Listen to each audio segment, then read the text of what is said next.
Saya pernah tanya satu orang, saya kata kenapa dekat luar ni ada air? Dia kata mungkin sebab air di dalam tu meresap keluar. Saya kata kalau begitulah berlaku, nanyalah orang jual air kat kedai. Selepas tahun air dalam botol dah tak ada, semua meresap keluar, saya kata. Dia kata bukan itu ke? Tak, saya kata itu berlaku dipanggil proses kondensasi. Di mana udara yang luar yang lalu, kelembapan yang lalu kena pada tempat yang sejuk bertukar menjadi air.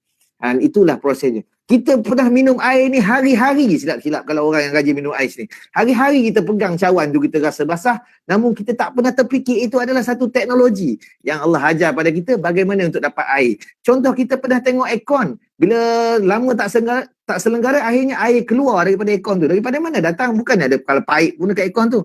Kerana kesejukan itu, udara tadi bertukar menjadi air. Dipanggil proses kondensasi. Teknologi ni boleh kita bangunkan. Kita buat satu alat, penyejuk tu kita boleh beli, pakailah solar panel ke, pakailah power bank ke untuk onkan kipas.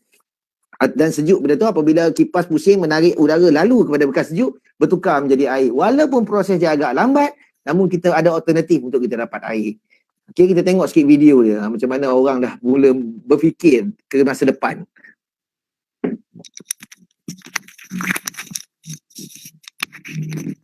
Dan kami hantarkan angin sebagai pembawa air. Ni macam mana? Tapi bukanlah selaju tu lama lah kan. 3-4 jam baru dapat apa-apa. Tapi kurang-kurang ada jalan lah nak dapat air. Kalau kita buat besar ni, udara masuk, humidity masuk, kena pada cooling ni, tukar condensation jadi air, maka berkumpul lah begitu. Sama juga, dia pakai solar panel, pakai power bank lah, senang. Humidity masuk, lalu dekat bahagian cooling, tukar condensation dan terkumpul kat bawah. Boleh dapat air. Memang lambat lah proses ni, bukanlah satu hari, bukanlah sejam dua dapat, mungkin 5-6 jam baru dapat air kan.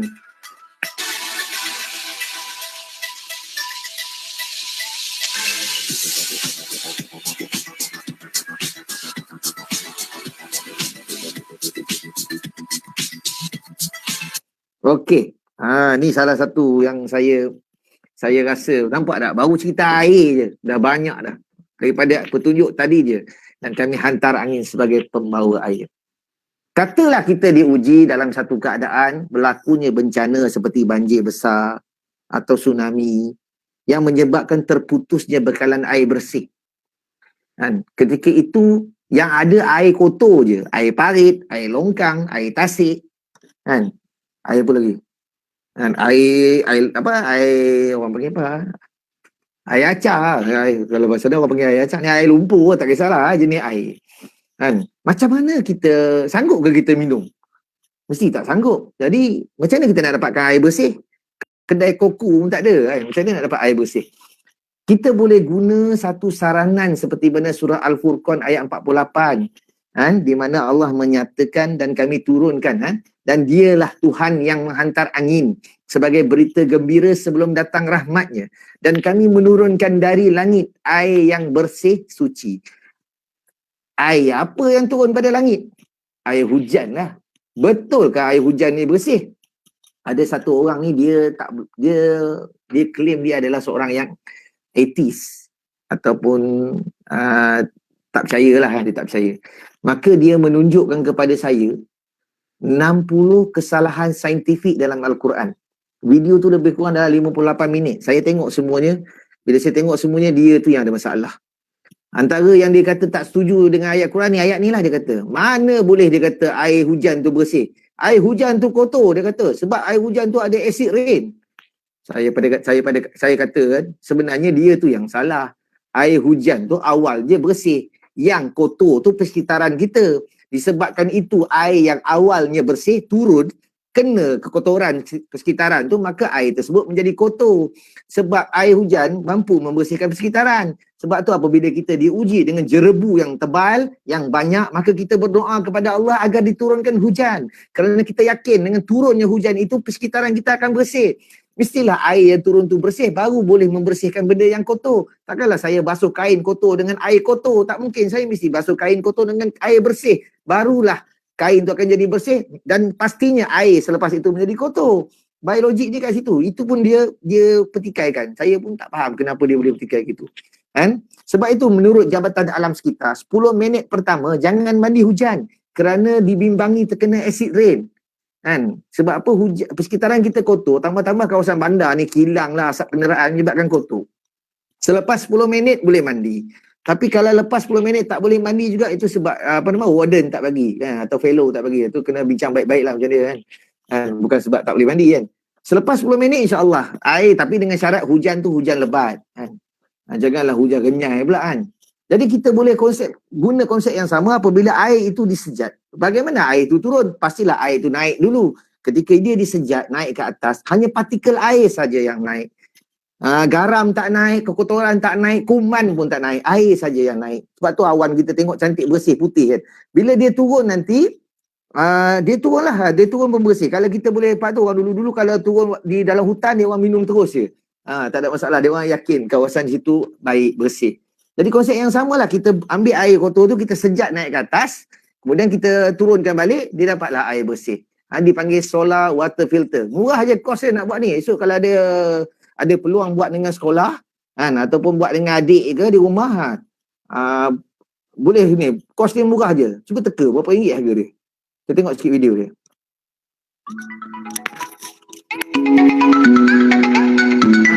Dua botol berapa ringgit? Kalau nampak lah okey, kemudian ambil 40 botol ni dan lekatkan. Lekatkan betul.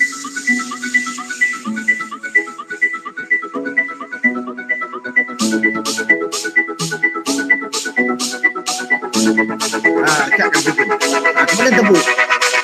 Bak tebuk ni biasa yang lebih senior tebuk. Jangan bagi adik yang kecil-kecil tebuk. Nanti kawan dia tebuk. Susah pula. Biarlah kakak atau abang yang tebuk. Bila dah tebuk, ambil satu batang paip yang lebih pendek daripada botol tu. Pendek sikit lah. Kemudian masukkan begitu. Siap dah. Berapa kos agak-agak? Saya ingat tak sampai RM5. Apa kata buat jadi persen mahal? Beli yang benda mahal lagi ni. Yang ada paip di atas, yang tak ada paip di bawah.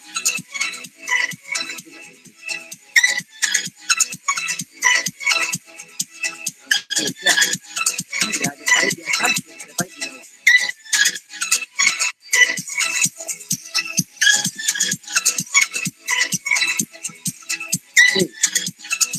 Masukkan air kotor yang ni bekas yang di bawah tu. Air panik kan, longkang kan, cantik kan. Air lumpur tu masukkan. Kemudian, jemur di tengah panas. Apabila terik matahari nanti, air yang di bawah ni akan tersejat naik melalui corong paip itu. Apabila dia kena dinding yang atas, dia bertukar balik menjadi air. Macam kejadian hujan, dia akan tersekat di antara paip ni. Kalau tak ada paip tu, nanti air tu akan masuk balik ke bawah. Itu kejadian paip tu serengkang air supaya tak turun balik ke bawah. Halang air tu ke bawah. Dia akan jadi begitu. Ada orang tanya, selamat ke air ni daripada yang minum? Selamat ke yang bawah tu, yang bawah tu saya tak minum. Dari atas ni saya masak ni. Dalam tak darurat, tidak. Kita dah betul plastik saya. Makanlah betul kaca. Yang ni sebagai eksperimen dia. Okey. Kita tengok boleh ni tak?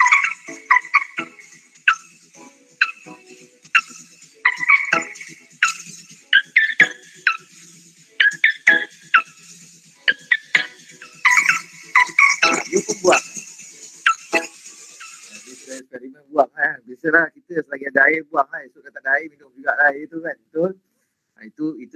Itu yang lumrah kita lah. Kita ni alhamdulillah Tuhan bagi air banyak. Negara kita ni untung. Banyak manfaat kita dapat. Cuma kita sekarang ni oleh kerana kita sentiasa beruntung ni, jadi kita kurang sikit. Comfort zone tu lebih sangat. Okay? Pernah satu orang, dia claim dia orang sains lah. Dia claim, dia mengaku dia orang sains. Dia tanya saya, dia tak berapa setuju sangat tentang Al-Quran dan sains. Sebab bagi dia Al-Quran suatu yang tak boleh dicabar, sedangkan sains boleh dicabar. Saya kata betul lah. Memang Al-Quran tak boleh dicabar, sains tu boleh tak dicabar. Tapi lepas tu dia kata kenapa saya campurkan sains dan Quran? Bagi dia Quran lah, sains. Dia kata gitu. Saya kata senang nak jawab soalan awak ni. Saya bagi satu contoh.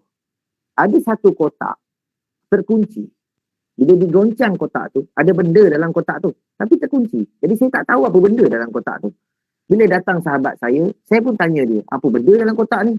Dia kata dia pun tak tahu.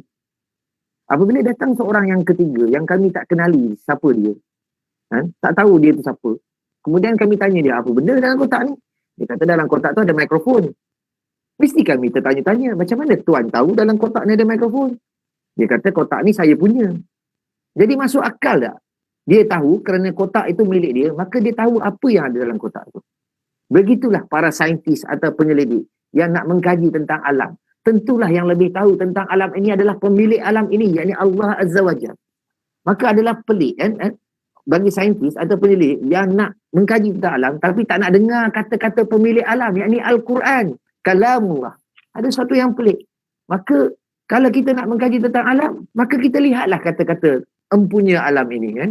Barulah kita boleh dapat petunjuk yang lebih baik, yang boleh memacu kita ke hadapan. Kemudian dia tak puas hati lagi, dia tanya lagi pada saya. Kan? Sekiranya saintis buat kajian dan hasil dapatan kajian itu bertentangan dengan ayat Al-Quran. Maksudnya dapatan dia tadi bertentangan dengan ayat Al-Quran. Mana yang betul? Dia tanya saya. Maksud dia kat situ, Quran betul ke? Kajian saintis tu yang betul? Oh, saya kata perkara itu memang akan berlaku sebab kita manusia biasa. Namun jika berlaku keadaan itu ada dua kemungkinan. Kemungkinan yang pertama, kajian yang dibuat oleh saintis itu tadi tidak mencapai standardnya Quran. Maksudkan, contoh, di dalam laut ada api. Dia pun pergi tepi pantai, gali tak ada. Dia masuk dalam laut, dia gali tak ada. Dia masuk lagi dalam laut, dia gali tak ada. Dia masuk lagi sikit dalam laut, dia gali tak ada. Lepas tu dia claim, tak ada pun api. Baru berapa jengkal daripada laut tu saja dia pergi, berapa meter je, takkanlah dia boleh claim kajian dia betul. Masuklah lagi, Al-Quran sendiri mengambil masa hampir 23 tahun. Takkan kajian dia 3-4 tahun dia rasa dia betul. Kan? Keadaan yang kedua, cara kita faham ayat Al-Quran tu tak tepat.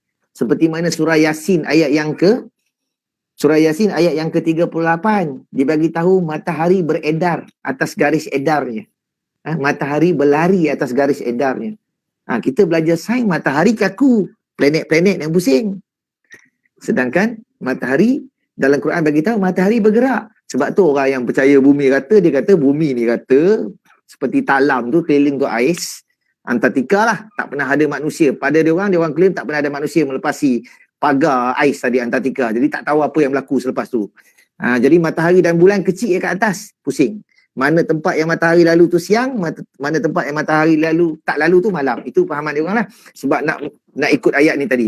Tapi hari ni saintis baru tahu kan, bahawasanya matahari juga bergerak. Bermakna semua perkara yang ada dalam alam semesta ni bergerak. Seperti mana bulan dan bumi, bulan mengelilingi bumi. Dalam masa yang sama, bumi juga mengelilingi matahari. Ketika bumi mengelilingi matahari, bulan turut ikut. Kalau tidak, bumi pergi, bulan tertinggal. Mana bulan? Tertinggal. Dah tertinggal bulan. Nak jumpa tahun depan pula. Sebab tertinggal. Jadi, di situ menunjukkan ketika bumi bergerak, bulan pun turut ikut. Begitu juga ketika matahari bergerak, kesemua planet ikut. Dan pergerakan ini dipanggil vortex. Bentuk ini dipanggil vortex. Saya cuba cari gambar dia. Saya cuba cari ni video dia. Kita tengok bagaimana matahari bergerak. Okey. Ini yang kita faham. Sebelum ni kita faham macam mana. Sekarang kita faham macam mana.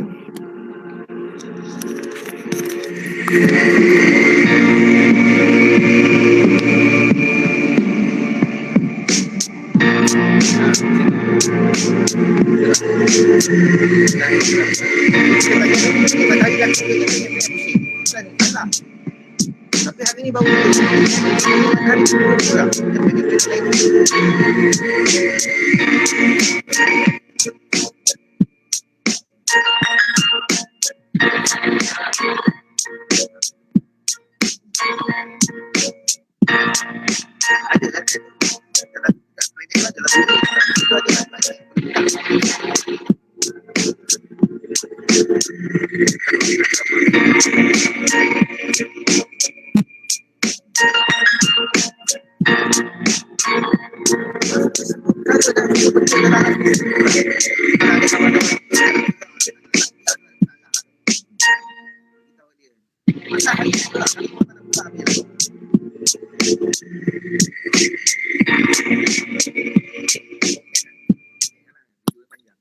Okey, ini antara yang ditanya lah.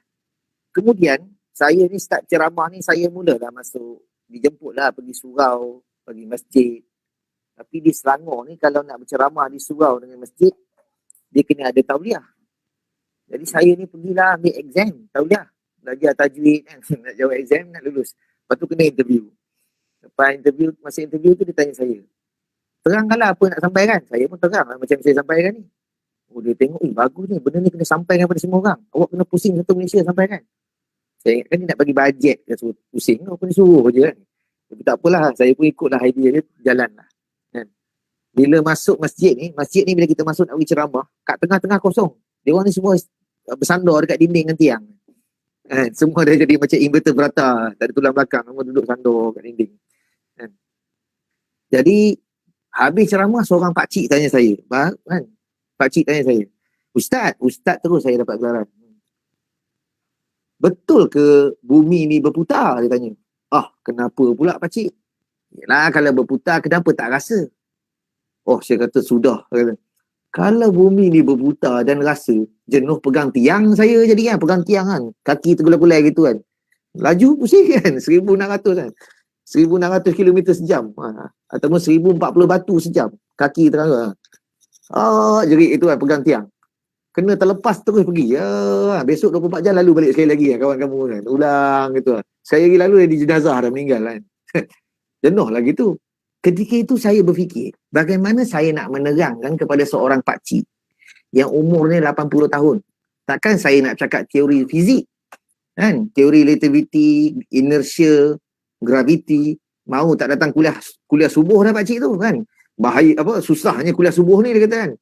Jadi saya masa tu saya terfikir, saya dapat satu ilham. Saya kata pada pakcik tu, pakcik pernah bawa kereta atas highway? Pernah? Dia kata. Dengan kelajuan 110 km sejam, lebih pun pernah. Boleh, pakcik berapa pakcik bawa? 140. Okey. Ketika pakcik bawa kereta 140 km sejam tu dalam keadaan tingkap tertutup, ya dalam keadaan tingkap tertutup. Pernah tak ada pengalaman tengah laju bawa tu, tiba-tiba nyamuk terbang dalam kereta? Potong pakcik, atau lalat lah terbang. Lepas tu pergi belakang, lepas tu lalu potong lagi. Padahal kita dah 140 km sejam ni. Laju manalah nyamuk tu, dia boleh potong kita, pergi balik ke belakang, terbang. Di situ menunjukkan, kelajuan di luar tak bagi kesan langsung di dalam kenderaan tu tadi. Kalau nak tahu, pernah tak kita pegang bola, kita baling ni dalam kereta, kita baling bola tu tetap jatuh atas tangan kita. Sepatutnya bila kita baling bola, kita gerak ke depan, bola tu kenalah muka kita. Tapi tak, dia tetap jatuh atas tangan kita. Cuba kalau kita buka tingkap, kita baling bola tu keluar, pasti bola tu pergi jauh ke belakang. Bukan bola tu pergi ke belakang, kita yang ke depan, bola tu tertinggal. Sama jugalah, pasti nyamuk tu akan tertolak ke belakang. Melekat dekat cermin tu. Begitulah kerana ada tingkap tadi tu. Begitulah kita kerana adanya langit. Selagi adanya langit, okeylah kita. Kalau tak percaya, buka lah langit. Takut ada yang tersedut keluar pula kan. Janganlah buka sekarang kan. Buka sekarang kan. Nanya kita nanti. Jatuh lah saya punya tu. Okey. Ada lagi satu yang dia orang tanya saya. Pakcik yang lain pula dia tanya saya. Ada satu orang, saya panggil pakcik lah sebab dia orang dah berumur. Dia tanya saya, ada satu gambar. Dalam satu gambar tu ada 3 gambar. Dalam gambar tersebut ada 3 gambar. Gambar yang pertama dia tunjuk 2 orang budak. Seorang budak duduk atas satu permainan di taman yang jenis pusing tu. Seorang duduk di atas, seorang duduk di bawah. Yang duduk di bawah tu pusingkan. Yang di atas tu pegang besi tu takut tercampak. Di situ menunjukkan dengan kelajuan 4 km sejam, budak tu pegang besi, takut tercampak, jatuh. Gambar yang kedua dia tunjuk seorang perempuan main roller coaster dengan kelajuan 60 batu sejam. Tertarik rambut muka dengan air liur sekali kan. Punya lajunya. Dan gambar yang ketiga dia tunjukkan seorang bumi berputar 1040 batu sejam ataupun 1600 km sejam. Relax je manusia minum air. Tujuan gambar itu nak memberitahu bahawa bumi berputar itu satu pembohongan. Itu tujuan gambar tu. Jadi saya nak menjawab soalan itu, saya pun tanyalah kepada orang yang bertanya. Pernahkah tuan naik kereta api laju? Dia kata tak pernah. Alamak, tak pernah pula. Saya kata. Pernah tak naik kapal terbang? Pernah masa pergi haji. Alhamdulillah, saya kata. Kan? Masa tuan pergi haji tu, naik kapal terbang, dia orang bagi tuan makan tak? Bagi? Boleh makan dalam kapal terbang tu? Boleh. Tuan tahu tak? Kapal terbang tu bergerak dengan kelajuan 800 km sejam. Kan? Kalau elok je tuan makan, cuba tuan buka tingkap. Mesti pinggan tu melekat dekat muka, saya kata kan. Itu menunjukkan selagi mana adanya cover okey lah. Selagi mana ada je langit, okey lah kita kan. Tak payah risaulah bab tu. Okey. Jadi, boleh faham ni Sekali-sekala dengar suara Puan Nurul, okey juga kan. Sama balik cerita tadi. Sekejap, saya patah balik ke belakang. Tuan Nazir, Ya, saya. tadi bila Tuan Nazir play video kan, bila Puan Nazir cakap tu macam tak clear sikit lah. Mungkin mic tu jauh kot. Tak apalah. Kalau macam tu saya cakap je lah. Tak payah mic tu tak payah jauh lah. Boleh? Ataupun saya tutup. Sebab saya tutup mic kot. Boleh. Okay. Setakat ni boleh ikut lagi Boleh. Semua komen menarik. Ya ke? Tak nampak komen pun. Boleh tengok dekat chat ruangan chat tepi bawah. Okey, tak apa. Okey. Semua video ni dan juga cerita ni ada dalam buku saya yang merah dengan biru tadi tu. Maksudnya pada buku saya tu ada video. Pelik tak? Pada buku ada video. Buka buku, keluar video. Tak, dia ada QR code, scan lah pakai handset, nanti keluar lah video kat YouTube kan. Video tu keluar dekat handphone lah, tak keluar dekat buku tu. Kalau keluar kat buku tu, saya dah jutawan dah sekarang. Okey, balik. Saya nak bercerita pasal binaan piramid. Ini saya selalulah kalau pergi sekolah ni, Puan, saya rajin tanya, ni apa? Saya tanya. Budak pun jawab, piramid. Dia jawab. Dekat mana? Dekat Mesir. Dia jawab. Saya kata dekat Selangor ada satu. Dia orang pun diam. Apa benda kat Selangor satu? Oh, Sawi piramid. Dia kata. Tapi dia tak ada kena-mengena lah dengan piramid ni. Sebab yang dekat Selangor tu shopping kompleks. Kata dia. Okey, menjadi tanda tanya bagaimana piramid ini dibina. Sehingga ada mitos yang mengatakan bahawa daging yang berada dalam piramid lebih segar daripada daging yang berada dalam peti sejuk. Entah ya, entah tidak. Tak tahu kebenaran tu. Kan? Sehingga ada yang mengatakan bahawa piramid ini dibina oleh makhluk asing. Pernah tengok cerita Transformer? Transformer, ketika dia pecahkan piramid tu, ada nampak macam senjata dia dekat dalam tu. Teknologi dia lah. Kononnya kaum yang terdahulu dalam kelompok Transformer tu pernah datang ke bumi, buat senjata tu dan tutup dengan piramid tu lah. Lepas tu dia orang pecahkan piramid tu, nak senjata tu nak panggil kaum dia datang. Dan ada lagi satu yang lagi dahsyat, dia buat video kartun, UFO datang, tembak bukit, jadi piramid. Siapa yang akan tengok kartun tu? Mestilah adik-adik kita atau anak-anak kita yang akan tengok. Agak-agak mereka akan percaya ke? Sedikit sebanyak mereka akan percaya. Sebab bila dia tanya kepada abang dengan kakak atau pada mak dengan ayah bagaimana piramid dia buat, entah. Kita ni kalau anak kita atau adik kita tengok televisyen dan dia diam, kita suka, bagus lah diam. Padahal dia tengah belajar ilmu sesat dalam rumah je, depan TV je. Percaya piramid tu makhluk asing yang dibuat. Pada tahun 2005, apabila dibawa teknologi ke situ, yang dia orang ambil batu blok yang besar yang berbentuk kuboid itu, yang disangkakan itu adalah batu blok, batu solid, batu sebenar yang dipahat menjadi bentuk kuboid ataupun bentuk kubus ataupun bentuk segi empat. Kemudian apabila dia orang pecah kepada molekul yang lebih halus, dia orang dapati dan dia orang lihat di bawah mikroskop elektron. Mikroskop ni sangat mahal. Bagi orang sains dia akan tahulah. Dan dia orang dapati dia bukanlah batu solid, tetapi dia adalah tanah lumpur, tanah liat yang dibakar seperti bata. Sedangkan perkara ini telah dinyatakan dalam surah Al-Qasas ayat yang ke-38. Hai Haman, bakarkanlah untukku tanah liat dan binalah untukku bangunan yang tinggi supaya aku naik melihat Tuhan Musa. Dalam ayat ini telah dinyatakan bakarlah tanah liat dan binalah bangunan yang tinggi. Piramid adalah bangunan tertinggi di dunia hampir 3,000 tahun. Bermula daripada ia dibina sehinggalah kepada zaman Rasulullah Nabi Muhammad SAW pun masih lagi piramid adalah bangunan tertinggi di dunia. Sebab 2,500 tahun sebelum Masihi dan 500 tahun selepas Masihi, maksudnya zaman Rasulullah, masih lagi piramid adalah bangunan tertinggi di dunia. Ini menunjukkan pada dalam Al-Quran dah nyatakan bahawa binaan itu dari tanah liat. Tapi oleh kerana kita tak faham Quran yang dibaca, maka akan adalah teori-teori mengatakan makhluk asing yang bina apa semua tadi itulah. Sayanglah apabila kita faham benda-benda yang bukan-bukan ni, itu yang kita takut. Seorang guru tanya kepada saya, okeylah tuan, dia kata dalam Quran bagi tahu binaan itu dari tanah liat. Tapi dalam Quran tak bagi tahu bagaimana ia dibina. Saya kata kalau dalam Quran detail macam tu sampai bagi tahu bagaimana dibina, bila tender diluluskan, siapa yang terlibat dalam dapat projek ni, tebal lah Quran tu saya kata. Quran bagi petunjuk je. Oleh kerana cikgu bertanya, maka saya menjawab. Saya kata, apabila manusia tahu bahawa binaan itu dari tanah liat, maka datanglah persoalan. Daripada mana pula datangnya tanah liat? Nampak tak? Quran bagi petunjuk begitu. Daripada situlah kita bermula.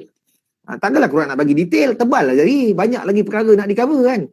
Daripada petunjuk tanah liat itu, maka manusia mencari daripada mana datangnya tanah liat. Mengikut fahaman kita, tanah liat biasa ada di mana? Mesti di sungai-sungai. Maka akhirnya dia orang jumpa tanah liat itu sekitar sungai dan tempat pembuatan bata.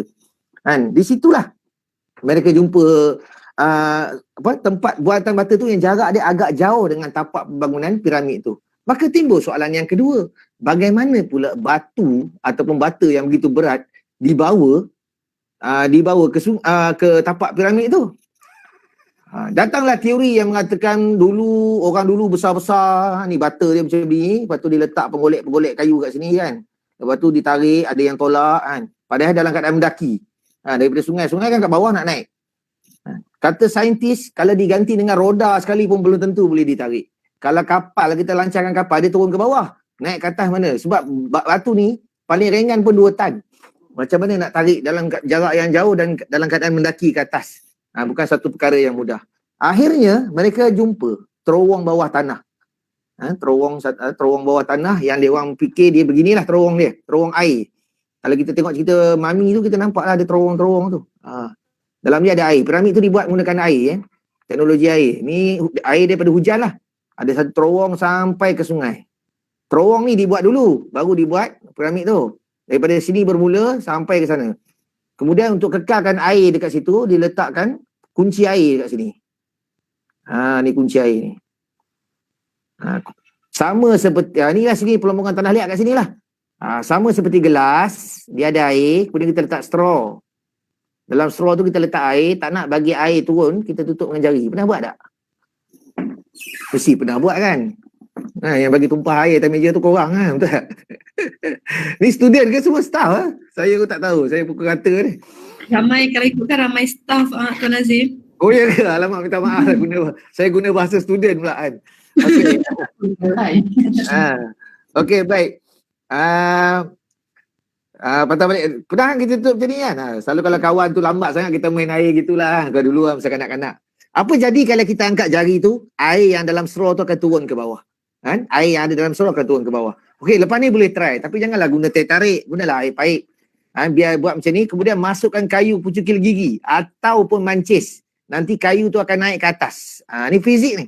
Sebab kayu dia kurang tumpat kan, ada gelembung udara dalam tu, maka dia akan naik ke atas. Samalah bata yang telah dibakar itu tadi diapungkan dengan kayu yang disangka penggolek tu. Kemudian pintu ni dibuka, ditolak batu tu masuk dan ditutup balik. Nanti batu tu akan dibawa oleh kayu tu naik ke atas. Dia sebab dia mendaki buka pintu, pergi balik, tutup balik. Tujuan buka dan tutup pintu atau kunci air ni untuk kekalkan air dalam tu sama seperti jari tadi. Kalau semua pintu dibuka, air dalam piramid akan mengalir turun ke sungai. Kan? Kayu ni akan bawa batu tu naik. Ada kiraan-kiraan dia lah. Tak adalah sebatang kayu boleh angkat bata yang begitu besar. Adalah kiraan dia. Ini cara orang dulu, teknologi ketika itu macam mana dia orang buat. Kita tengok sikit video dia. Okey, sekejap. Tengok sikit video dia. Dah tutup. Sekejap.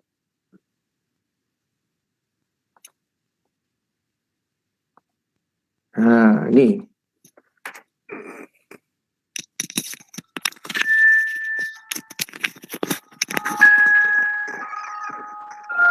Ni satu teori juga, tapi dia lebih meyakinkan. Di mana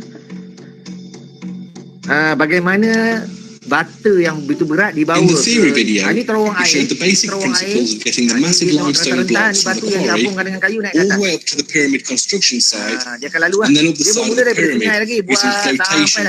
In simplistic terms, but in reality, if a water lift extended from the ground to the top of the pyramid with only a gate at the top and at the bottom, the water lift would break because of the huge pressures created by the weight of so much water. To combat this, Chris proposes multiple gated locks in 50-foot segments, extending up the water shaft. The upshot of doing this is that each section would only be subjected to about 2 bars of water pressure. Also, this would decrease the compression of the floats used to lift the blocks up the shaft. Kunci air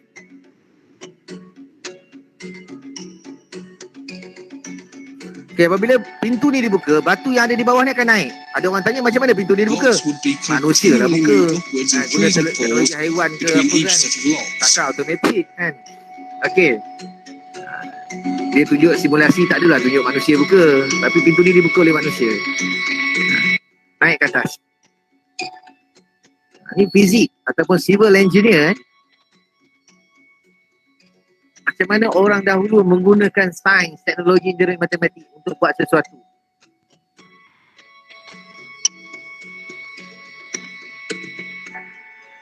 Sampai ke atas, diangkat batu tu, disusun, kemudian tambah lagi air. Angkat batu, susun kat atas ni, tambah lagi air. Makin lama makin tinggi. The blocks arrive at the top of the pyramid construction site, ready for placement. Tak ada petrol, tak ada enjin. Boleh buat bangunan menjadi salah satu dari 7 benda ajaib dunia. Kita tak ada internet dah, tak ada masa depan. Kan? Anak-anak kita pergi kedai mamak, tanya, Mama ada internet? Tak ada masa depan punya kedai kan. Mamak tu pun heran. You ni mau makan ke mau internet?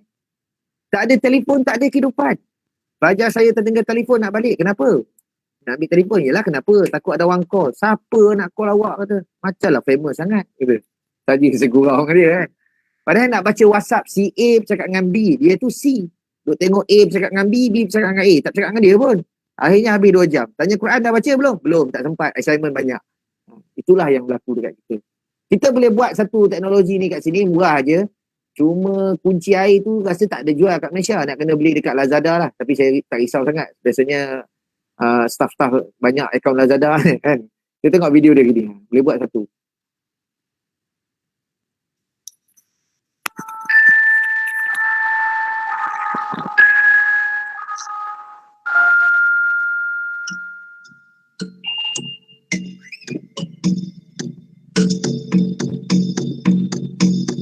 Ni eksperimen ni kita tengok. Buat bekas macam tu. Satu atas ada air, bawah ada air. Tu 3. Kat sini dia guna gelas tu boleh. Nak guna straw boleh, guna gelas boleh. Lepas tu dia masukkan the air pressure on the surface of the water is greater than the pressure of the water in the glass. Kayu tu naik ke atas. This allows the water level to be elevated and for objects to float to the top from below. Demonstrated here with matchsticks.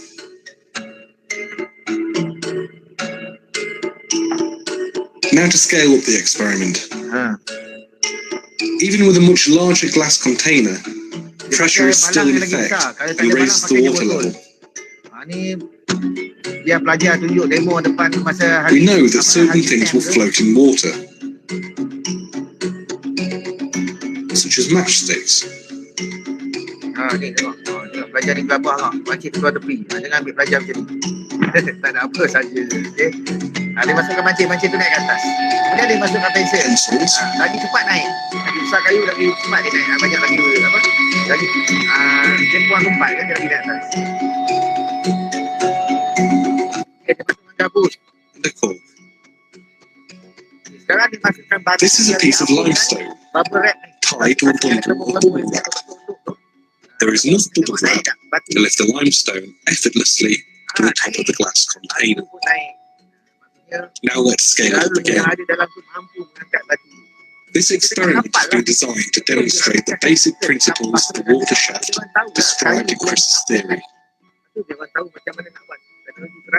The experiment consists of a tube filled with water from top to bottom and angled to match that of the Great Pyramid.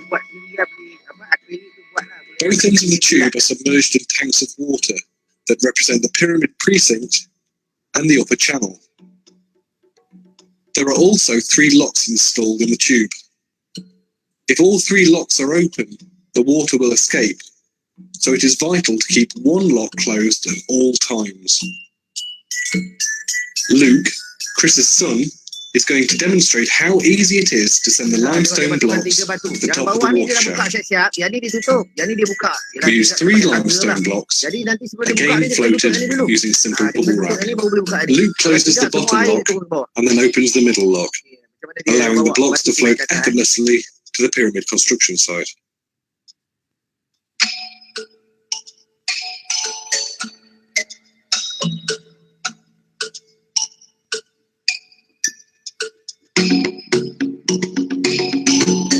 Tengok macam mana dahulu fikir berbandingan kita fikir. Now for something bigger. This is a large, long piece of limestone rock that will be floated using cedar wood instead of air. Even though this object is large enough to fill the diameter of the tube, it still climbs steadily to the top. Asalkan muat, boleh masuk. Dia dah buat besar.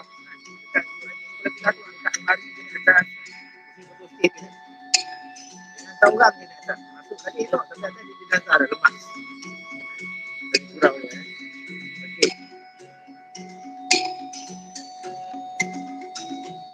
This experiment has demonstrated the basic principles behind the theory that can be found in Chris's brand new book, The Pyramids of Egypt. How were they really built?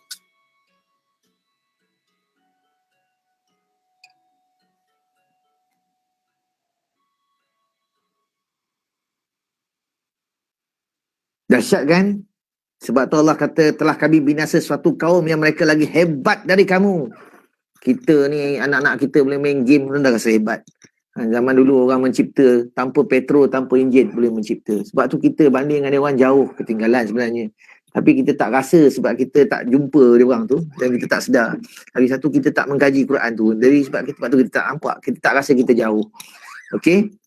Sebab tu kenapa saya berusaha bawa Q-Stem tu. Nak bagi tahu pada orang ramai, kalaulah kita berkendakkan anak kita jadi Al-Hafiz, tetap dia kena belajar STEM. Bagi orang yang dalam bidang STEM, tetap dia kena belajar Quran. Kedua-duanya kena ambil sekali. Sebab itu adalah satunya petunjuk, satu lagi keberlangsungan hidup. Takkanlah dia hidup tak nak ada kenderaan. Yang kenderaan pun nak kena repair, rosak. Takkanlah dia tidak melibatkan diri dengan sains teknologi. Tak mungkin. Dengan hari ni, dengan telefonnya, dengan gadget dia, semuanya teknologi semua. Tak mungkin kalau dia tidak terlibat. Jadi bagaimana dia boleh tak mau ambil tahu tentang perkara tersebut? Nanti benda yang murah, patutnya RM200 dia pergi repair kat workshop, disebabkan kita tak ada ilmu tu, orang hentam sampai ke 700. Kita pun bayar je lah sebab kita tak tahu. Balik merungut dekat rumah, marah anak-anak sebab apa? Duit dah habis. Padahal kita kena tipu dengan orang sebab kita tak ada ilmu tu. Jadi sebelum sampai ke waktu itu, maka kita pastikan generasi akan datang kita sentiasa belajar Quran dan belajar STEM. Tak boleh tinggal salah satu. Dua-dua tu mesti belajar. Walaupun dia tak berminat nak jadi jurutera, ilmu STEM dia kena ada. Supaya dia tak kena tipu esok. Saya pernah diperakui oleh seorang yang memang hafiz Quran. Dia kata apa, dulu saya tak kisah sangat. Sekali kepala paip rosak pun dia tak kerti nak tukar. Terpaksa panggil orang, bayar RM20. Lampu rosak pun tak kerti nak tukar. Akhirnya panggil orang, bayar RM30. Membayarlah kerjanya. Akhirnya bila duit tak cukup, buat part time. Jadi masa dengan keluarga dah makin kurang. Sebab apa? Duk kerja part time tadi tu. Sepatutnya masa dengan keluarga boleh banyak. Disebabkan kerja yang tadi tu dah kurang dah. Itulah yang berlaku. Hubungan kekeluargaan tu semakin jauh, semakin renggang. Itu yang berlaku. Okey. Ini sinar cahaya. Sekejap, saya cari tajuk lain dululah. Saya cari tajuk ni. Ni pukul berapa dah sekarang? Berapa ni jam? Saya pun tak ada jam ni. 3.16 Tuan Nazir. 3. Okey.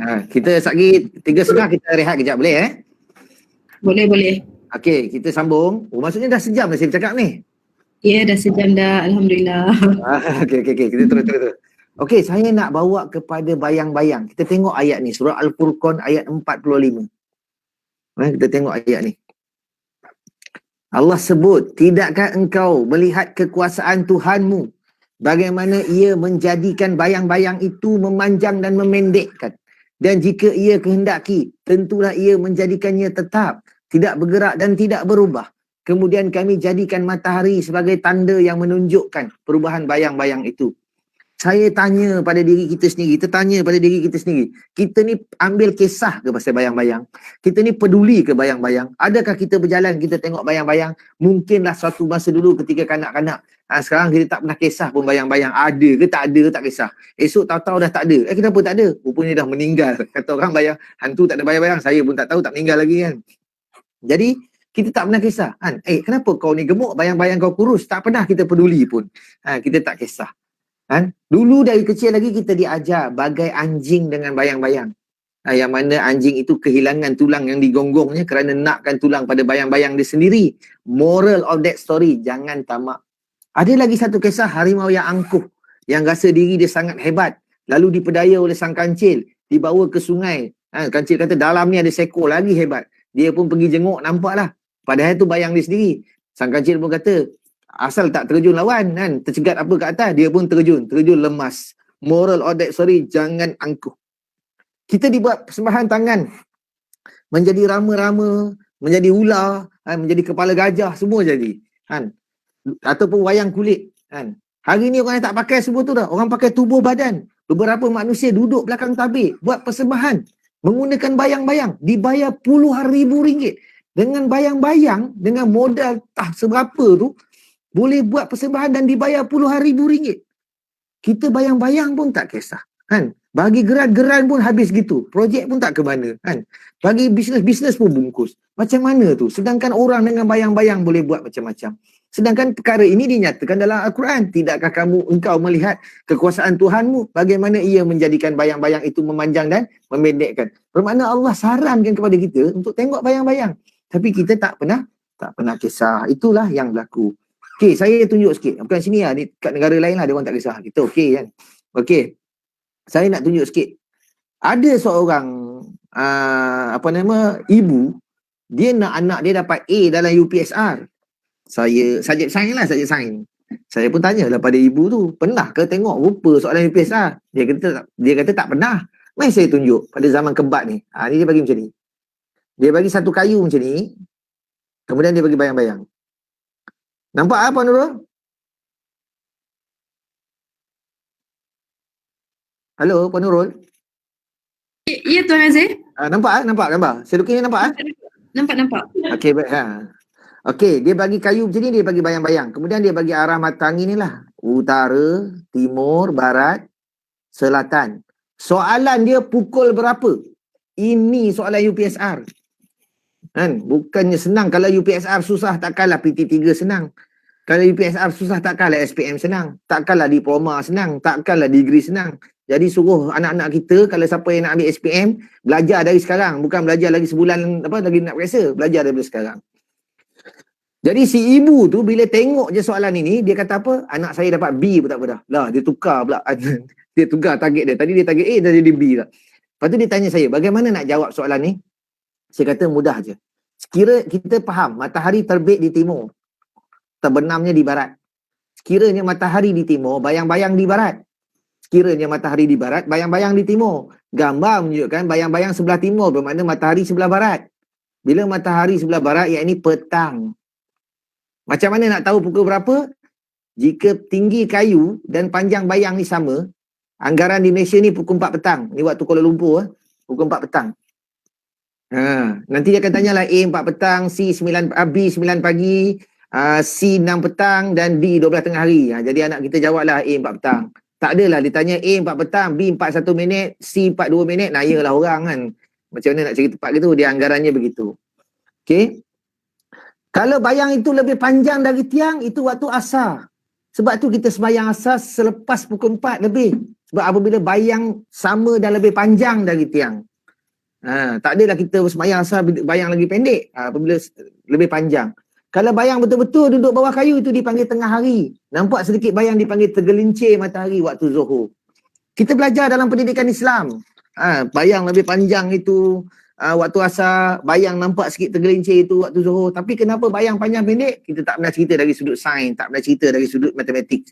Satu yang sangat rugi. Nanti kalau ada aktiviti matematik, kalau ada buat aktiviti dengan sekolah, minta je pelajar UiTM tu buat dengan pelajar-pelajar sekolah. Ni dia macam ni, suruh dia orang sukat tinggi pokok. Ni tinggi pokok. Tinggi pokok ni T tak tahu. T tinggi lah tinggi. Dia ada bayang tak? Dia ada bayang. Dia ada bayang gini. Bayang dia katalah 2 meter. Berapa tinggi pokok? Itu soalan dia. Dia ada 3 cara nak sukat tinggi pokok ni. Yang pertama, sewa kren. Confirm ketua jabatan tak lulus kan. Sebab sewa kren sehari 1,000. Nanti sampai ke atas lepaslah tali tape tu. Sampai bawah tanya orang bawah berapa tanya. Cara yang tak praktikal langsung. Nak sewa kren, nak sukat tinggi pokok je. Cara yang kedua, tunggu pukul 4 petang. Kerana ketika itu, anggaran panjang bayang sama dengan tinggi pokok. Ketika itu, anggarannya panjang bayang dengan tinggi pokok tu sama. Nanti kalau pukul 4 petang, sukat je. berapa panjang bayang tu, itulah anggaran tinggi pokok. Anggaran lah, okey. Tapi, kalau sekarang baru pukul 2 petang, saya kena tunggu lagi 2 jam pukul 4. Kan, nak buat apa duduk bawah pokok ni? Kan? Tengah tunggu, tertidur. Sedar-sedar pukul 5, dah kena datang pula besok. Kan? Rugi masa je. Jadi macam mana saya nak buat kalau saya baru pukul 2? Maka saya ambil lagi satu kayu yang saya tahu tinggi dia berapa. Katalah tinggi dia 1 meter. Dia pun ada bayang. Saya suka lah bayang dia. Katalah bayang dia 0.5 meter. Jadi saya guna nisbah. Tinggi pokok bahagi dengan bayang dia. Samakan dengan tinggi kayu bahagi bayang dia. Kan? Jadi saya bawa ni pergi sebelah. Dapatlah tinggi pokok 4 meter. Ini anggaran lah. Tak payah tunggu 2 jam bawah pokok. Ini satu ilmu. Apabila kita teliti bayang-bayang itu, maka kita dapatlah mengukur jarak, mengukur ketinggian, mengukur masa. Satu yang sangat baiklah kalau kita teliti. Sebab tu Allah kata, apakah kamu tidak memperhatikan penciptaan Tuhanmu ketika dia memanjangkan dan memendekkan bayang-bayang. Satu yang rugi kalau kita tak teliti. Okey. Dulu ada seorang lelaki nama dia Eratosthenes.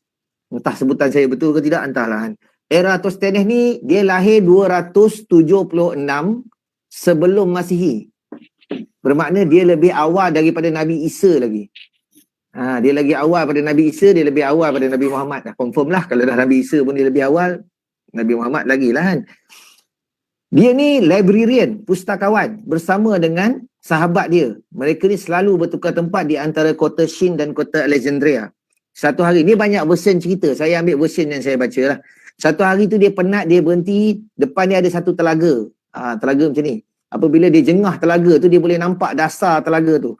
Bermakna matahari tepat atas kepala dia, baru dia boleh nampak dasar telaga ni. Kalau matahari tu condong, pastinya berbayang. Kan? Pastinya berbayang. Jadi dia boleh nampak. Okey. Jadi lebih kurang cerita dia ginilah. Ni dia duduk dekat sini. Dia duduk kat sini. Ini matahari. Bayang-bayang betul-betul bawah kaki dia. Sedangkan kawan dia di tempat lain ada bayang-bayang. Jadi dia dapat satu ilham, jika dipanjangkan benda ni, dia akan jumpa di pusat bumi.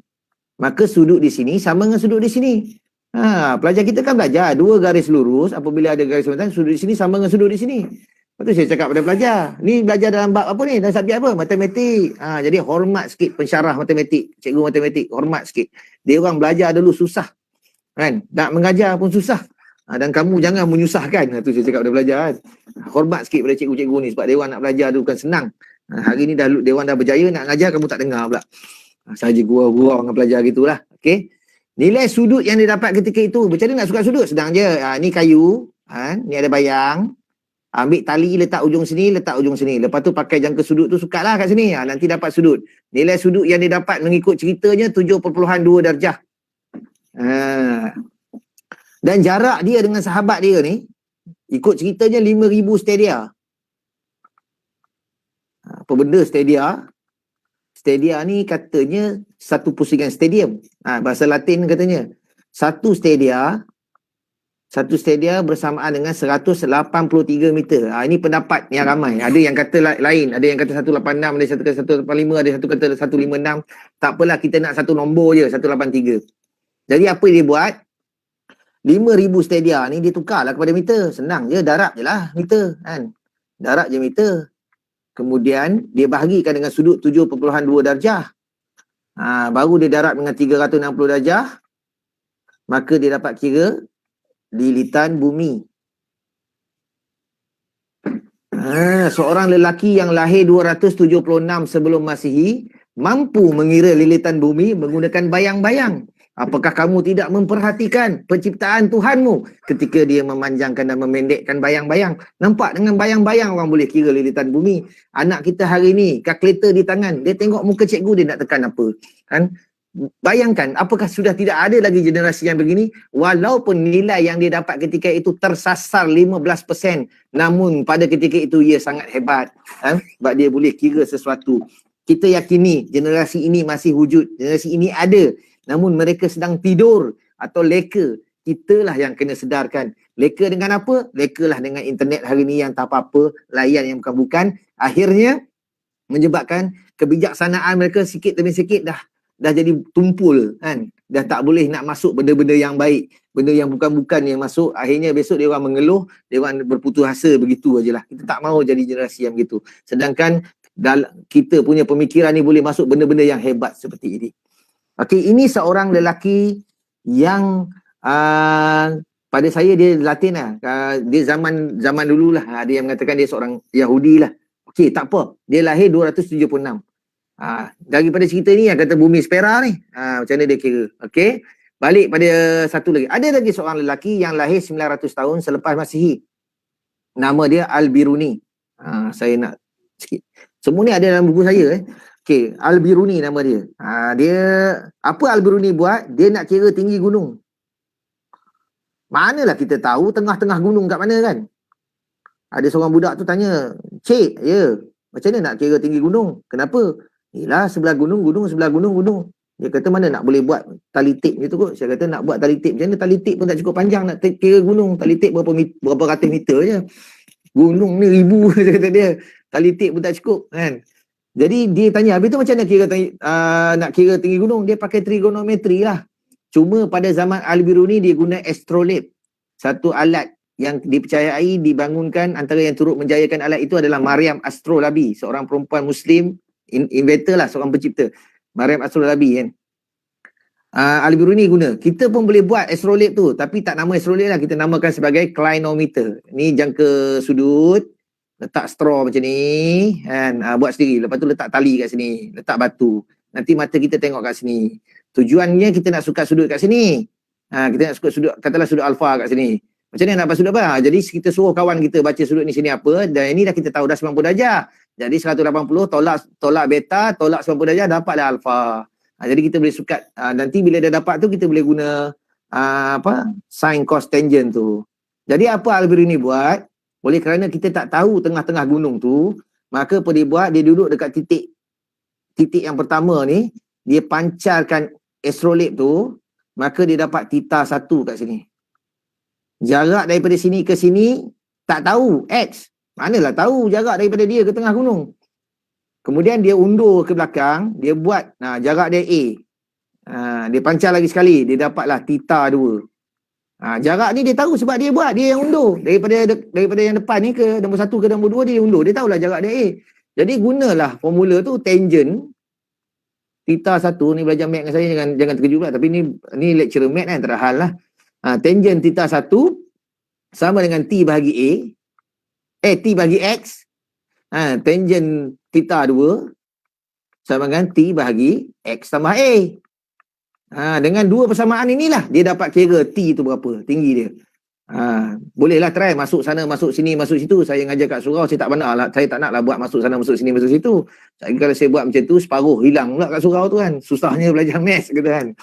Okey, ini salah satu ilmu ataupun formula yang dibuat oleh Al-Biruni yang kita guna pakai hari ni lah. Okey. Tak habis dekat situ juga, apa Al-Biruni buat? Dia nak kira jejari bumi.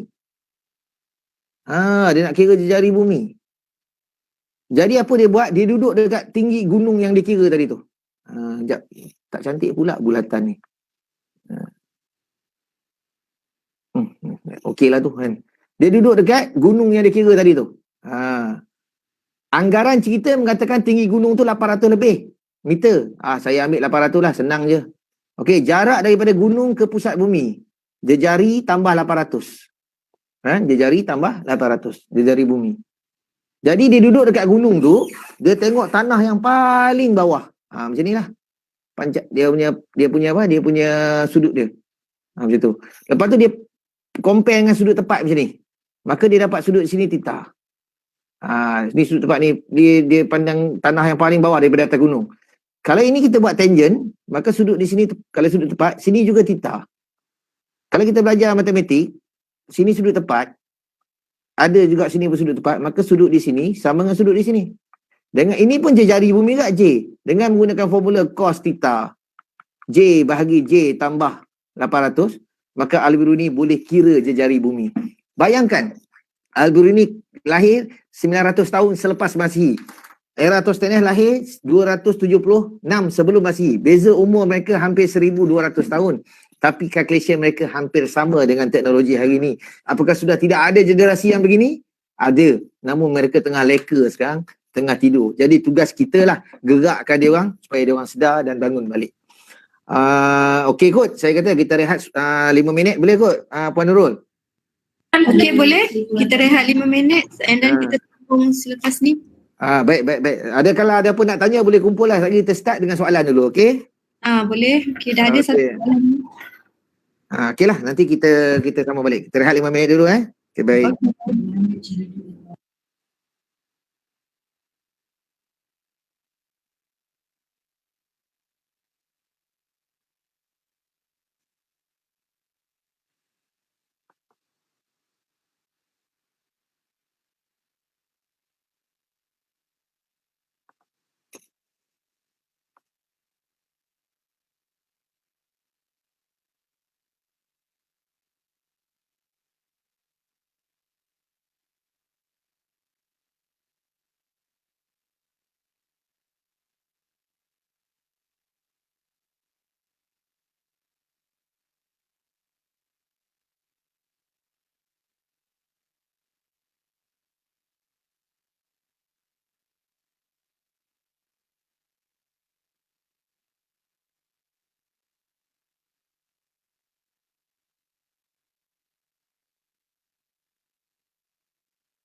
Okay, so kita dah boleh mula ke Tuan Nazir? Ya, silakan. Okay, ada satu soalan dekat sini daripada Puan Nur Azlinda Muhammad Sabri. Bagaimana untuk menerapkan nilai syariah dalam mereka yang terlibat dalam bidang pembinaan, terutamanya bila melibatkan pembelian barang, pembayaran pada kontraktor atau subkontraktor ataupun dari segi pembiayaan sesuatu projek? Dia kalau straight to the point, memang orang ni dia akan marah lah benda-benda gini. Siapa pun kalau kita kata dia salah, semua orang marah. Kalau saya, biasanya saya akan bawa kepada kisah yang tadi tu telah berlaku kerosakan di darat dan di laut. Tadi tu saya mula dengan ayat tu. Jadi saya akan teranglah, inilah kerosakan ini berlaku kerana perbuatan tangan manusia. Allah claim gitu. Apa yang berlaku sebenarnya? Contohnya kita diberi amanah. Apabila amanah ini tidak diambil oleh ahlinya. Ahlinya siapa? Orang yang taat kepada perintah Allah ni lah, yang ber-Al-Quran tadi tu. Maka dia akan buat penyelewengan lah dari segi apa cara sekalipun. Contohnya dia beri amanah untuk buat bangunan, akhirnya dia buat dengan ada niat yang tak baik, lebih kepada keuntungan peribadi. Kena terang, tapi dia dalam keadaan yang jauh sikit lah, tak boleh lah terus terpoint tu macam nampak macam nak mengata pada dia je kan. Jadi dia kena bawa pusing dulu. Tadi apabila bumi tu diusik, tanah runtuh, apabila ni wabak penyakit, samalah benda yang sama juga berlaku apabila orang tu diberi amanah untuk jaga suatu bangunan ke, jaga suatu apa ke, boleh bawa macam tu. Tu ayat dia gitulah, telah berlaku kerosakan tu. Jadi apabila orang tu tidak mempraktikkan apa yang disarankan oleh agama, maka jadilah seperti saranan daripada Quran tadi tu. Berlakulah kerosakan. Kerosakan ni macam-macam. Itu cara saya lah. Kalau straight to point, saya rasa orang tak boleh terima. Siapa pun, walaupun benda tu betul pun, susah orang nak terima. Itu pada pandangan saya. Boleh ke macam tu? So Puan dia harap menjawablah soalan tadi. Dia syariah ni, semua orang sedia maklum sebenarnya. Semua orang tahu tengok benda tak baik tu salah, tapi sama ada dia diingatkan, sentiasa diingatkan lah. Nanti dia akan faham. Cuma dia orang manusia ni, dia makin jauh dengan Quran, makin lama dia makin salah lah, makin terpesong lah. Bukanlah terpesong tu dari segi akidah, dia makin salah lah daripada segi tingkah laku dia. Ibarat saya buat satu garisan yang lurus dalam satu bangunan, dalam satu bilik. Kemudian saya tutup lampu, saya berjalan atas garisan tu dalam keadaan lampu tutup, dalam keadaan gelap. Bila saya buka balik, agak-agak saya berada di garisan tu lagi ke atau tidak? Itu nak kena terangkan pada mereka tu. Apabila mereka makin menjauhi cahaya tadi, lampu tadi tu, ini Quran tu lah. Makin lama dia orang makin jalan, makin lama dia orang makin jauh daripada landasan yang betul. Itu kena faham pada dia orang. Jadi macam mana nak pastikan sentiasa ada landasan tu? Pastikan sentiasa ada cahaya lah. Pada kita yang ni Al-Quran lah. Itulah yang nak kena bagi tahu. Dan juga sunnah tadi tu.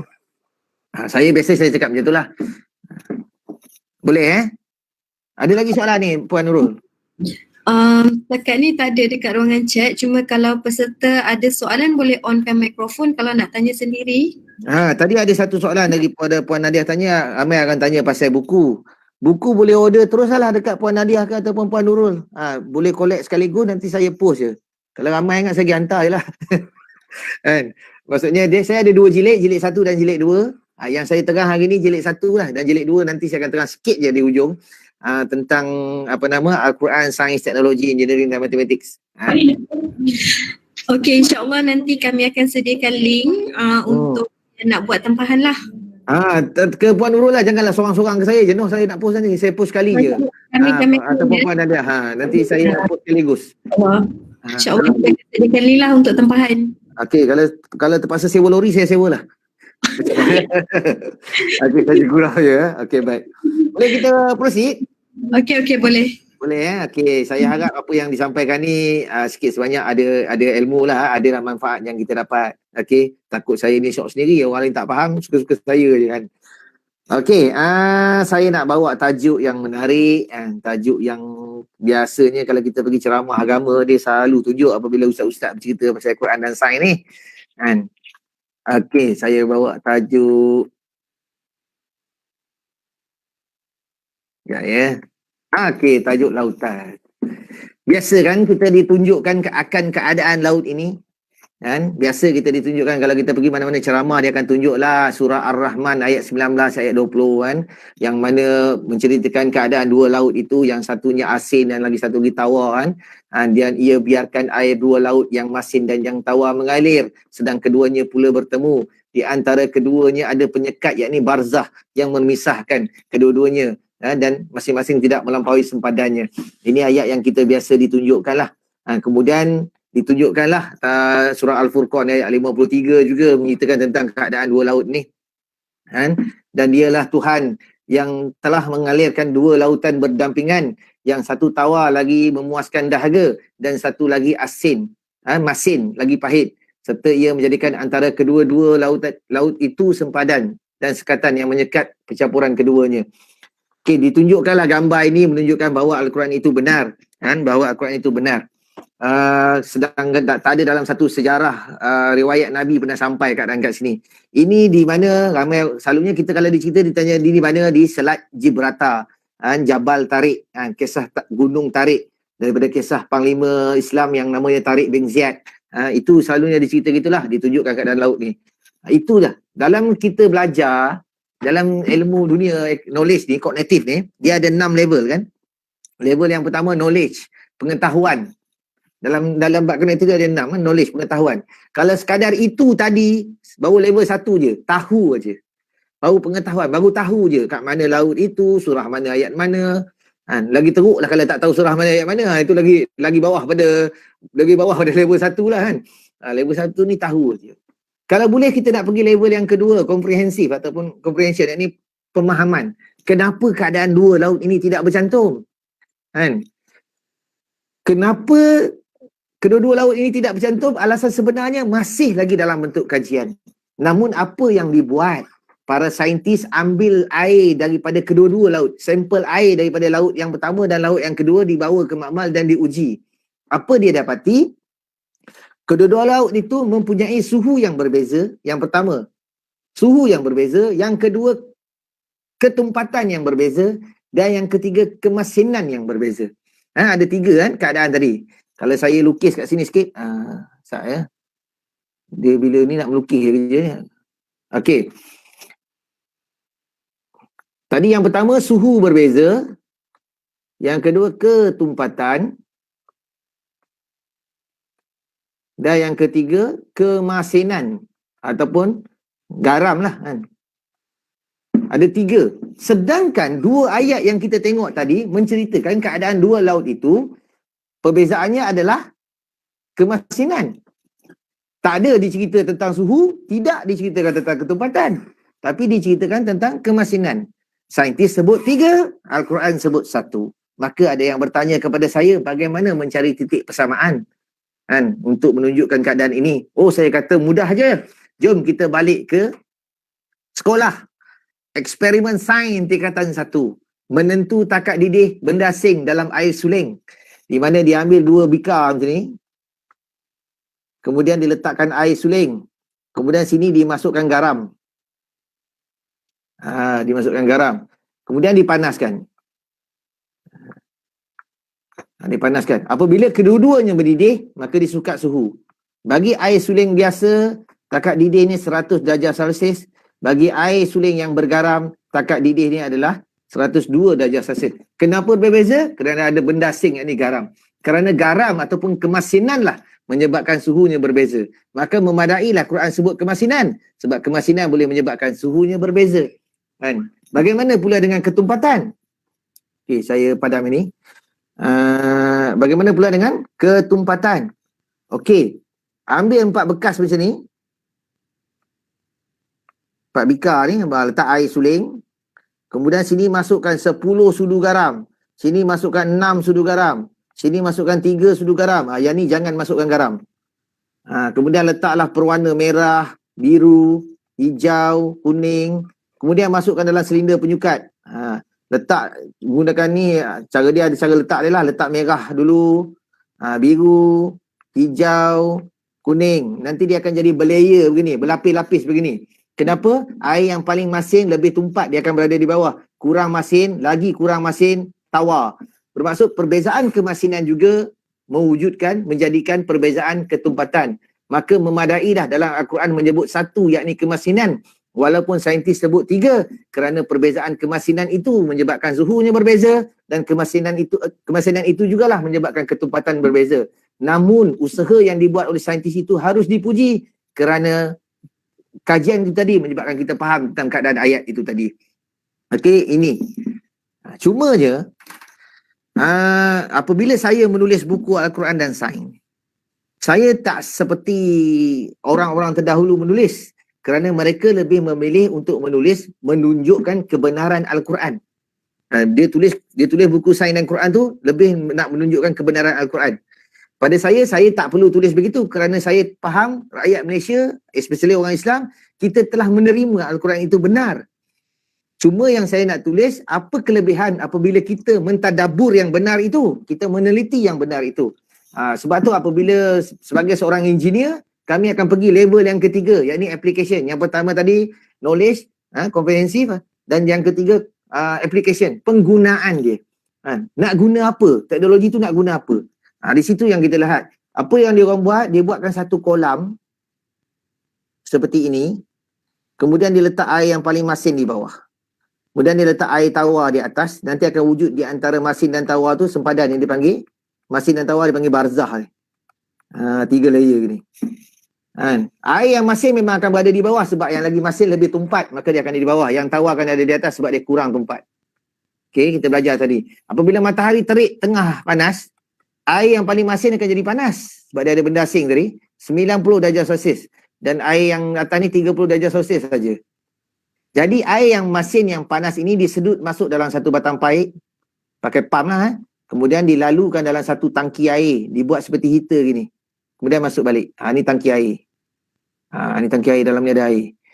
Air yang panas masuk ke dalam batang paip menjadi panas, batang paip yang panas menyebabkan air yang ada dalam tank ni mendidih, menggerakkan enjin wap, dan akhirnya mendapat electricity.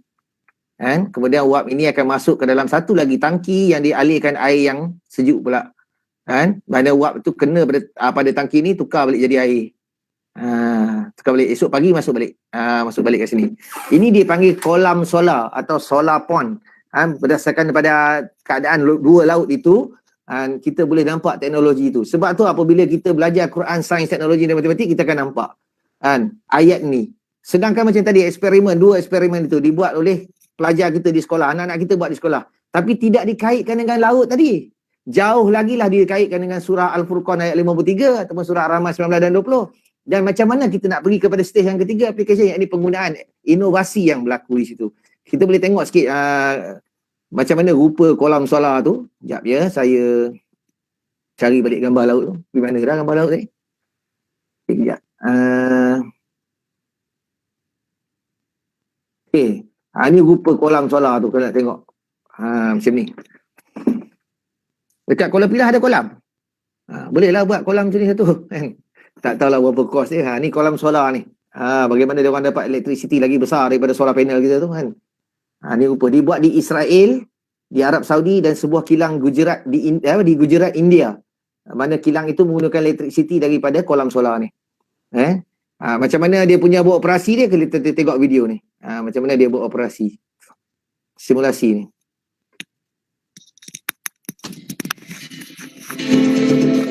Itu ada 3 layer. Yang paling bawah tu yang paling masin.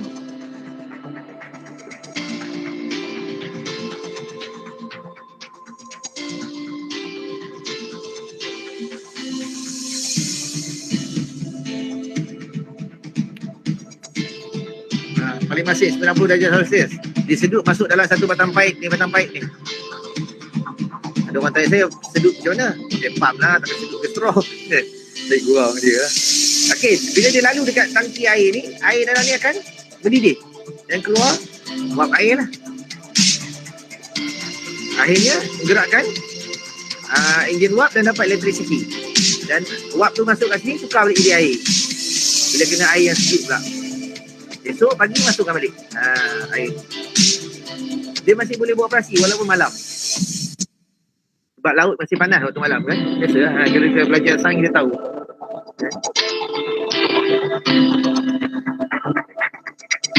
Okey, malam pun masih lagi boleh berfungsi buat operasi.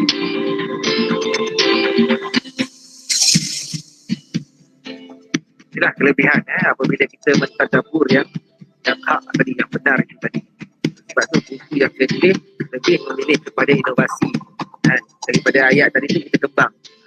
Bukanlah saya tak mau menunjukkan kebenaran Quran, memang saya mengakui lah kebenaran Quran, tapi saya nak tunjukkan kelebihan apabila kita mentadabbur yang benar itu, barulah kita boleh pergi lebih jauh. Ini eksperimen ni ada ke anak kita buat ni, kan? Macam mana dia nak tengok garam dan asid ni boleh jadi alkali ni, semua kita buat kat sekolah.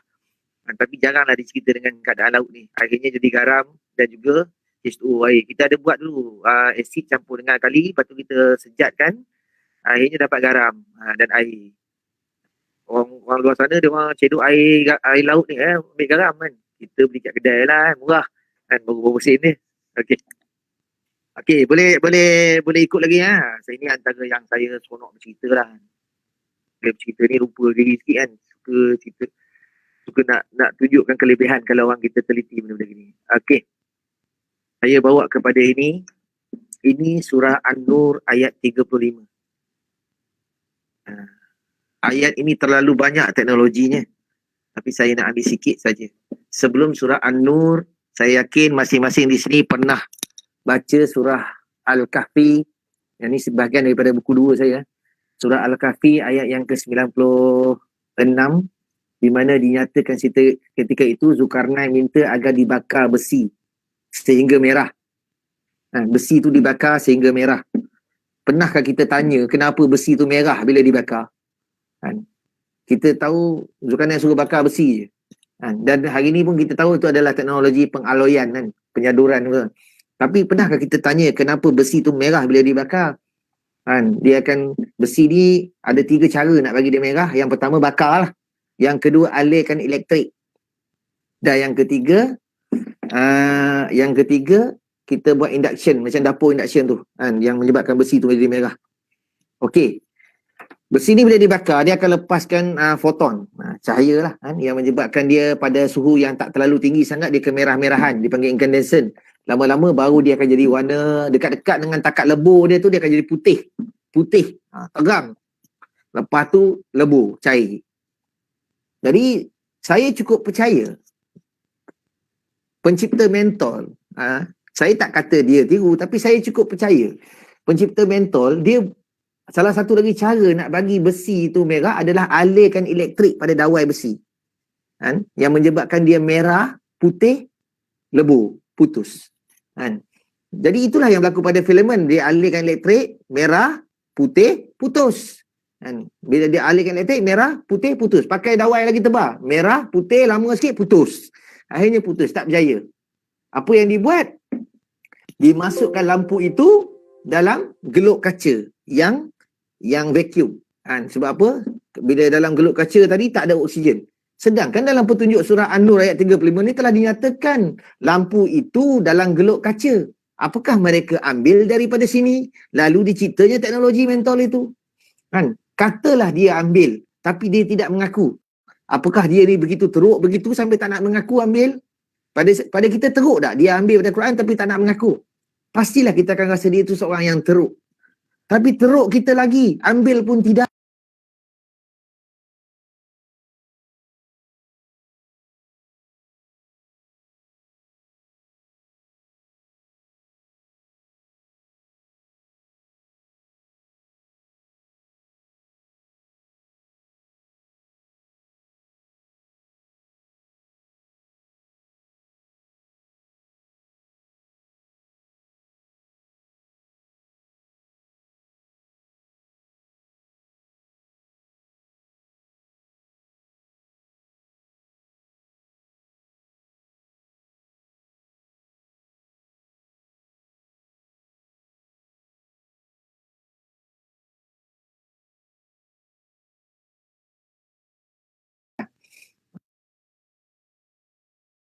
Ni macam mana dia nak nyalakan mentol ni. Mudah nak buat teknologi, nak buat eksperimen ni. Ambil dawai, ambil bateri. Tak apalah, dengar suara saya lagi sedang lah kot. Ni dia ada dua pengelip yang dia akan kepit wire dawai je. Ni bateri lah, dia guna bateri lah. Okey, nak alihkan elektrik dekat dawai. Yang ni ibarat macam mentol lah. Okey, ibarat macam mentol. Okey, sekarang ni saya lajukan sikit. Dia potong satu dawai. Dia potong dawai ni, dia gulung lah. Ibarat macam filament lah. Pada dia kelip kat sini. Okey, dia kelip. Kemudian dia tutup dengan mentol. Dia tutup macam tu je lah. Maksudnya masih ada oksigen dalam tu. Kemudian dia alihkan elektrik. Apa jadi? Okey, merah, putih, putus. Itulah yang berlaku pada Thomas Alva Edison. Merah, putih, putus. Merah, putih, putus. Sehingga 1000 kali gagal. Okey, sekarang kita lajukan sikit. Okey, dia akan buat perkara yang sama. Dia ambil dawai, dia kepit balik. Buat sekali lagi lah. Dawai dia kepit balik. Kemudian dia gunakan lilin. Dia nyalakan lilin. Dan dia tutup botol tu seketat-ketatnya lah. Maksudnya api akan menyala selagi mana ada oksigen. Apabila oksigen dah habis dalam botol tu, api tu akan padam. Macam mana nak tahu oksigen dah tak ada? Bila api tu padam. Okey, sekarang dia tutup ketat-ketat. Okey, dia tunggu sampai lilin tu padam.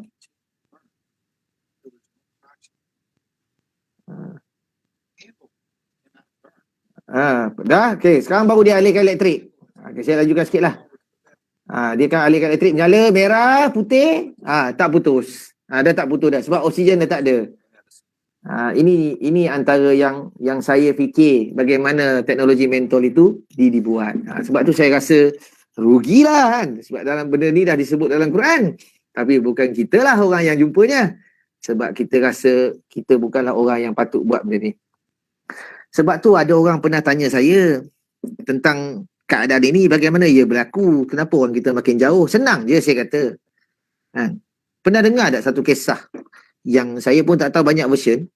Dia cerita tentang dahulunya berlakunya satu perang yang mana mereka curi kitab kita, dia orang salin, kemudian dia orang bangunkan teknologi, dia orang buang kitab tu dalam satu tasik hingganya air tasik tu bertukar menjadi hitam kerana dawat pen. Banyak version cerita.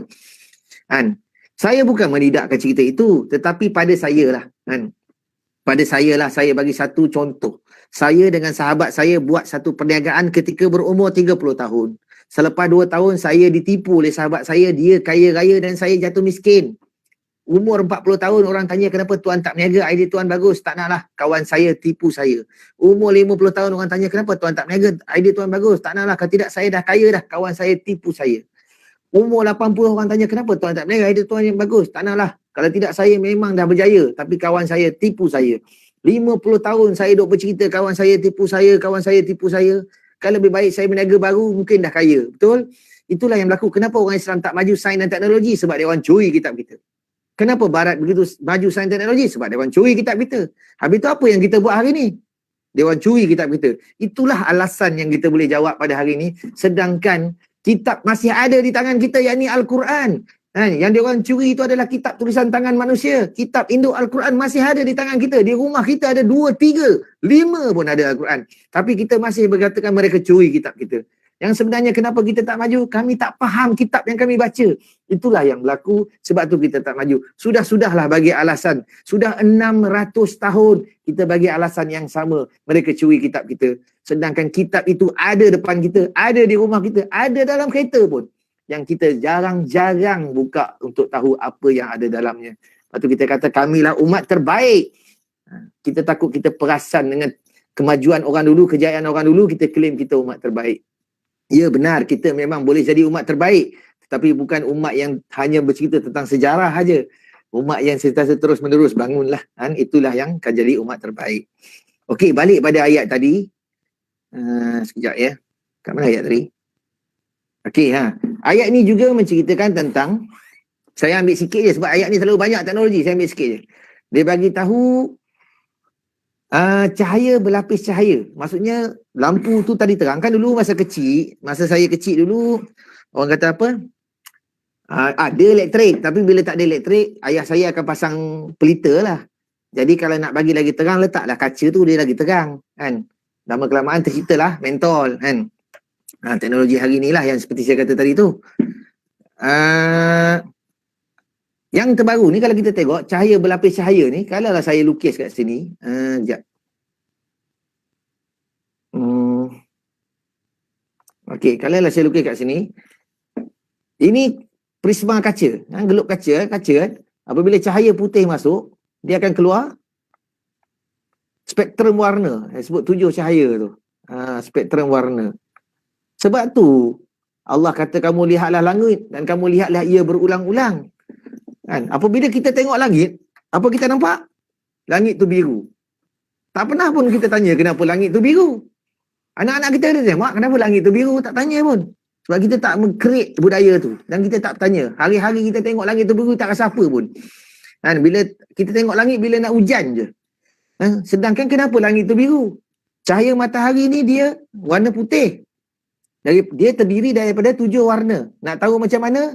Ambil hos air tu, spray waktu tengah hari. Ataupun pakailah prisma kaca ni, nanti keluarlah 7 warna tu. Spray waktu tengah hari, nanti nampak 7 warna. Tu saya cakap pada pelajar, spray waktu tengah hari tau. Jangan spray muka cikgu, nanti kamu nampak bintang. Kena luku cikgu kan. Nak spray ni, nampak? Jadi setiap warna ni ada gelombang je. Dan warna yang pendek, antara yang pendek adalah ungu dan biru. Kan? Mata kita mudah nampak biru. Maka dia berserak di langit ni. Maka oleh sebab itu mata kita nampak langit yang dekat ini warna biru. Bolehlah kita try nak buat satu macam ni. Boleh try nanti. Spray macam ni.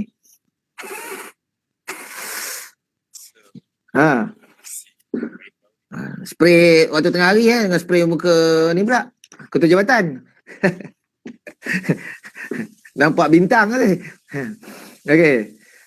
Nampak dia nampak warna pelangi. Ni anak kita akan tengok akan suka ni. Bagi dia nampak sikit benda-benda gini. Okey. Jadi setiap warna ni ada gelombangnya dan setiap yang pendek tadi biru lah. Sebab tu mata kita nampak langit yang dekat ni biru. Mata kita nampak dia biru. Dia bukan biru. Mata kita nampak dia biru. Nanti petang kekuningan kita akan nampak. Lagi petang kita nampak dia oranye. Lagi petang kita nampak dia merah. Salah satu tanda masuk waktu maghrib, mega merah di langit. Kita belajar dalam pendidikan Islam. Apabila mega merah di langit waktu maghrib, apabila hilangnya mega merah waktu isyak. Tapi kenapa merah? Kerana spektrum warna tadilah. Kerana cahaya matahari ada 7 warna dia. Itu kita tak terangkan. Maka mereka tak lihat sains tu dekat dengan agama tadi tu. Satu yang sangat rugilah. Sebab itu apabila jauh hanya warna yang panjang, gelombang yang panjang yang sampai ke mata kita iaitu merah. Sama jugalah apabila kita diuji jerebu yang kuat. Yang baru ada satu negara tu dia jerebu yang kuat. Hanya ketika itu gelombang merah saja yang sampai ke mata mereka. Maka mereka melihat langit ketika itu merah. Padahal kita tengok biru je langit kita ni. Dia orang yang nampak merah sebab gelombang yang sampai pada mata mereka hanyalah merah. Dan itulah daripada spektrum warna inilah maka terciptanya apa. Saya dulu selepas SPM saya kerja kilang televisyen. Kilang buat televisyen. Nama kilang saya Action. Kilang pun dah action. Belum orang ni lagi kan. Jadi oleh kerana saya ni daripada sekolah menengah teknik, maka dia bawa saya pusing. Dia bagi tahu lah dia ni sedang buat apa, orang tu sedang buat apa, orang ni sedang buat apa, orang tu sedang buat apa, dia bagi tahu.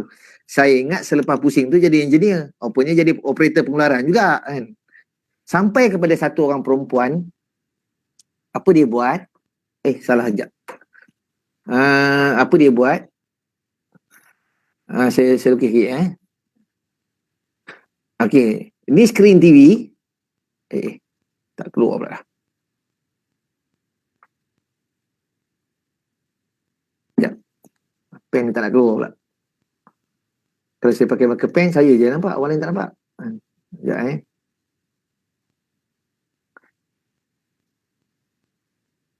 Okay, ni skrin TV. Tak keluar lagi. Asyik tak keluar pula.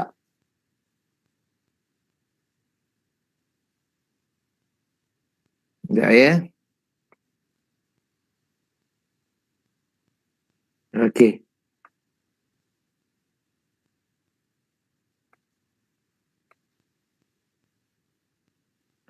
Tak mau keluar skrin. Tak apalah, saya cerita lah. Pen dah tak nak keluar nak buat dah. Okey, skrin TV. Ketika itu skrin TV tu dalam keadaan tak ada siaran. Bintik hitam putih tu. Kan? Pada skrin tu, okey dah keluar dah. Pada skrin tu dia letak ni skrin tu tak ada siaran lah. Dia letak satu alat. Satu alat depan skrin tu macam ni. Ada wire lah, ada wire situ. Ni skrin tu tak ada siaran lah. Bintik hitam putih. Saya tanyalah pada supervisor saya tu. Dia buat apa? Saya tanya dia. Macam orang Penang, saya tanya dia buat apa? Oh, dia tengah pastikan skrin tu betul-betul putih. Saya kata tu kan putih. Itu mata awak. Mata saya nampak masih kekuningan. Jadi kita pakailah skrin ni supaya betul-betul putih. Saya tanya lagi kenapa kena putih? Dia kata kalau ini putih bermakna 7 warna dalam tu dah stabil. Barulah saya tahu TV warna tu dibuat daripada spektrum warna tu. Sayang kita belajar spektrum warna tu di sekolah. Namun tak pernah cerita dia adalah asal macam mana orang buat TV warna. Lepas tu daripada 7 warna dia pisahkan ambil warna asas. Iaitu biru, merah dan hijau kekuningan. Daripada situlah maka terjadinya TV warna. Kita tengok sikit video dia. Okay. TV warna dibuat oleh kerana TV warna ni teknologi lama, maka kita tengok zaman dulu punya TV warna. Saya pun tak ingat pun satu video dia yang ni kot. Kejap ya. Saya rasa yang ni kot. Ya betul.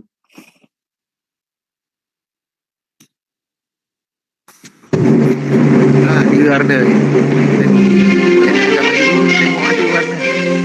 To achieve color, scientists brought into focus the principles of radio, of optics, electronics, photography and chemistry, so that they all might work together to make color television practical. Thus they created the compatible color television system. They did it with one of the historic inventions of our times, the tricolor television tube.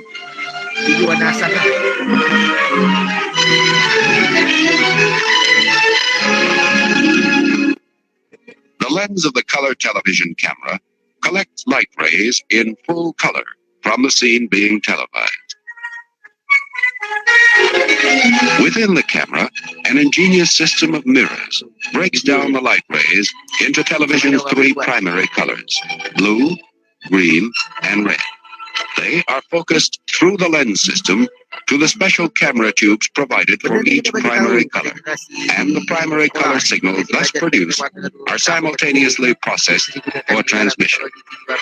By the miracle of compatibility, color programs can be seen on standard black and white sets without any change or adjustment.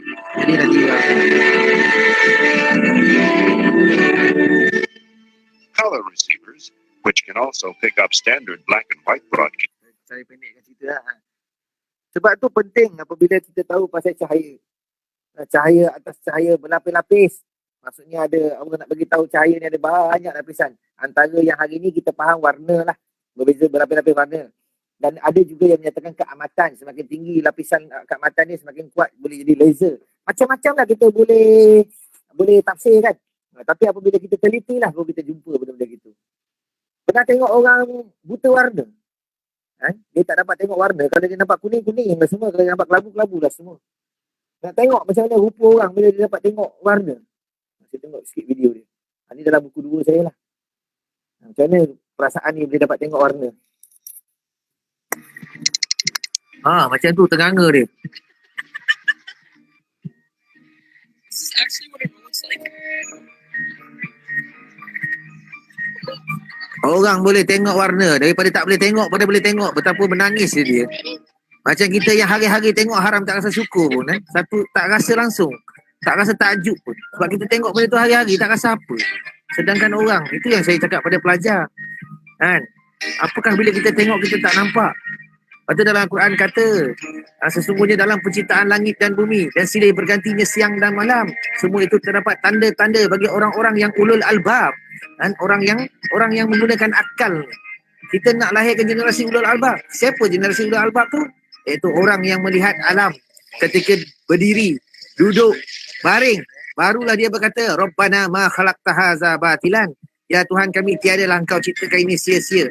Baru kita tengok orang yang tak dapat tengok, bila dapat peluang boleh tengok macam mana perasaan dia, macam mana syukurnya dia. Tapi bagi kita yang Allah bagi daripada kecil dah boleh lihat, tak ada rasa apa-apa. Tengok satu tak pernah pun kita puji kan. Satu yang sangat rugilah sangat kita rugi. Kalau esok Allah tanya mana tak boleh nak jawab lah benda gini kan. Duk tengok benda yang bukan-bukan, buka dekat internet tengok benda yang lain. Sepatutnya inilah yang kita patut lihat.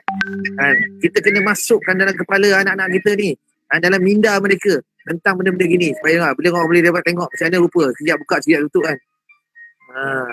Kita orang yang dah biasa tengok tak rasa apa lah. Dia panggil enchroma lens yang mana besar tak pahala dia, apabila dia berjaya buat teknologi ni, saya lajukan sikit dia pecah pada 3 juga, hijau, green dan merah. Akhirnya barulah dia orang, sebab dia orang ni tak boleh nak pisahkan warna tu, dia tak dapat nak bezakan. Bila kita dah pecahkan baru dia nampak chroma lens. Itulah satu kelebihan apabila dia orang dapat lihat. Ini antara yang saya kenapa antara punca kenapa saya terus menerus juga buat, sebab saya lihat benda ni perlu disampaikan kepada masyarakat, seperti mana cadangan daripada pihak JAIS tadi itulah kan, tu saya pergi juga. Okey, ada apa nak tanya ke? Kau saya panjang sangat aku nak tanya dah. Ada Puan Nurul? Tuan Azir, saya bacakan ada soalan daripada Facebook Live ni. Okey. Tuan, kalau boleh Tuan jelaskan surah An-Naba ayat 6 hingga 7 kalau tak salah saya, dan juga pembangunan yang sangat giat dijalankan. Macam minta tolong Tuan Azir komen pasal jelaskan surah An-Naba ayat 6 hingga 7. Saya nak kena carilah An-Naba tu. Alamak, tak adalah surah kat sini pula. Saya cari Quran saya sekejap.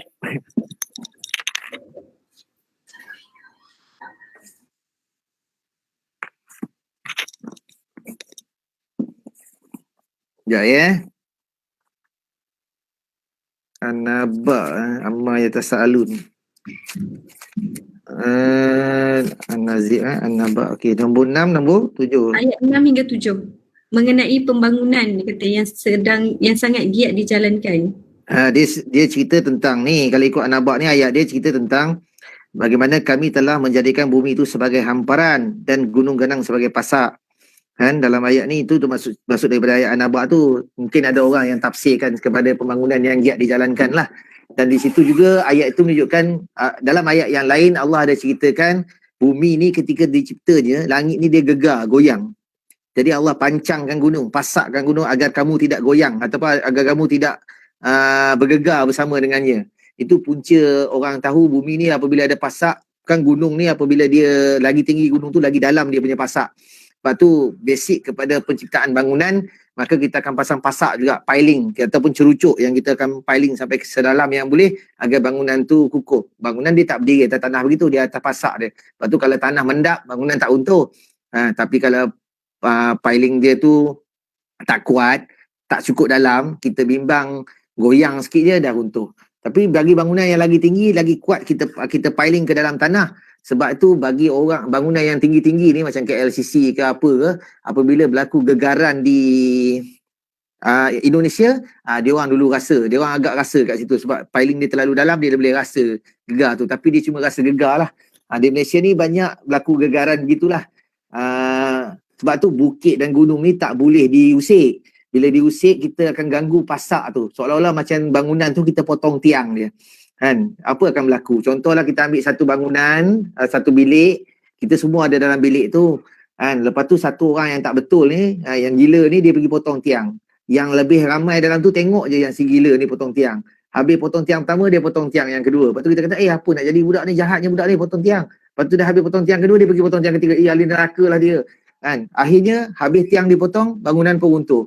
Lepas tu yang tengok ni apa jadi? Yang tengok dia pun mati jugalah sebab kena himpak runtuh tadi. Sebab apa? Yang baik ni tengok aja, tak ambil tindakan, tak mau ambil tindakan. Itu yang berlaku lah. Jadi dalam ayat tu sendiri menunjukkan bukit ataupun gunung ni sebagai pasak, seharusnya kita tak usik lah pasak ni. Bila kita usik, orang kata punca kita usik memang pembangunan ni giat dijalankan lah, macam-macam kita nak buat kan. Kita ratakan bukit tu serata-rata je kan. Akhirnya, nak ambil macam-macam kita khazanah ada kat tu kita nak ambil. Akhirnya timbul pelbagai masalah yang kita hadapi hari ni. Hari ni Malaysia kerap gegar kan berbandingkan dulu. Punca dia tak tahulah, mungkin salah satu faktor je sebab kita dah banyak tarah bukit ataupun kita dah banyak, dan hari ni pun kita tak pelik kenapa banjir kerap sangat berlaku. Mungkin salah satu faktornya tanaman tutup bumi tu kita dah kurangkan, air tak menyerap masuk ke dalam tanah, maka dia terus pergi ke sungai, terus ke kampung-kampung dalam jumlah yang banyak, melimpah, akhirnya jadi banjir. Contoh di bandar-bandar besar, kebanyakan permukaan bumi kita buat apa? Dengan permukaan bumi di bandar-bandar, kita simen ataupun kita letak tar. Apa yang berlaku? Sebab tanah ni dia menyerap air. Proses tanah ni dia memang Allah kata kamu seraplah air, telanlah airmu kan. Itu fungsi tanah, dia akan menyerap air. Tapi apabila tanah tu disimen ataupun ditar kan, jadi proses menyerap air tu tak berlaku ataupun kurang. Terlalu kurang. Akhirnya jumlah air yang banyak tak sempat nak menyesap masuk ke dalam tanah, bertakung, jadilah banjir. Lepas tu tak heran hari ni kenapa mudah sangat banjir. Sebab semua di simennya kan. Itu antara punca lah. Bukanlah punca utama tapi itu antara punca lah yang boleh kita ni.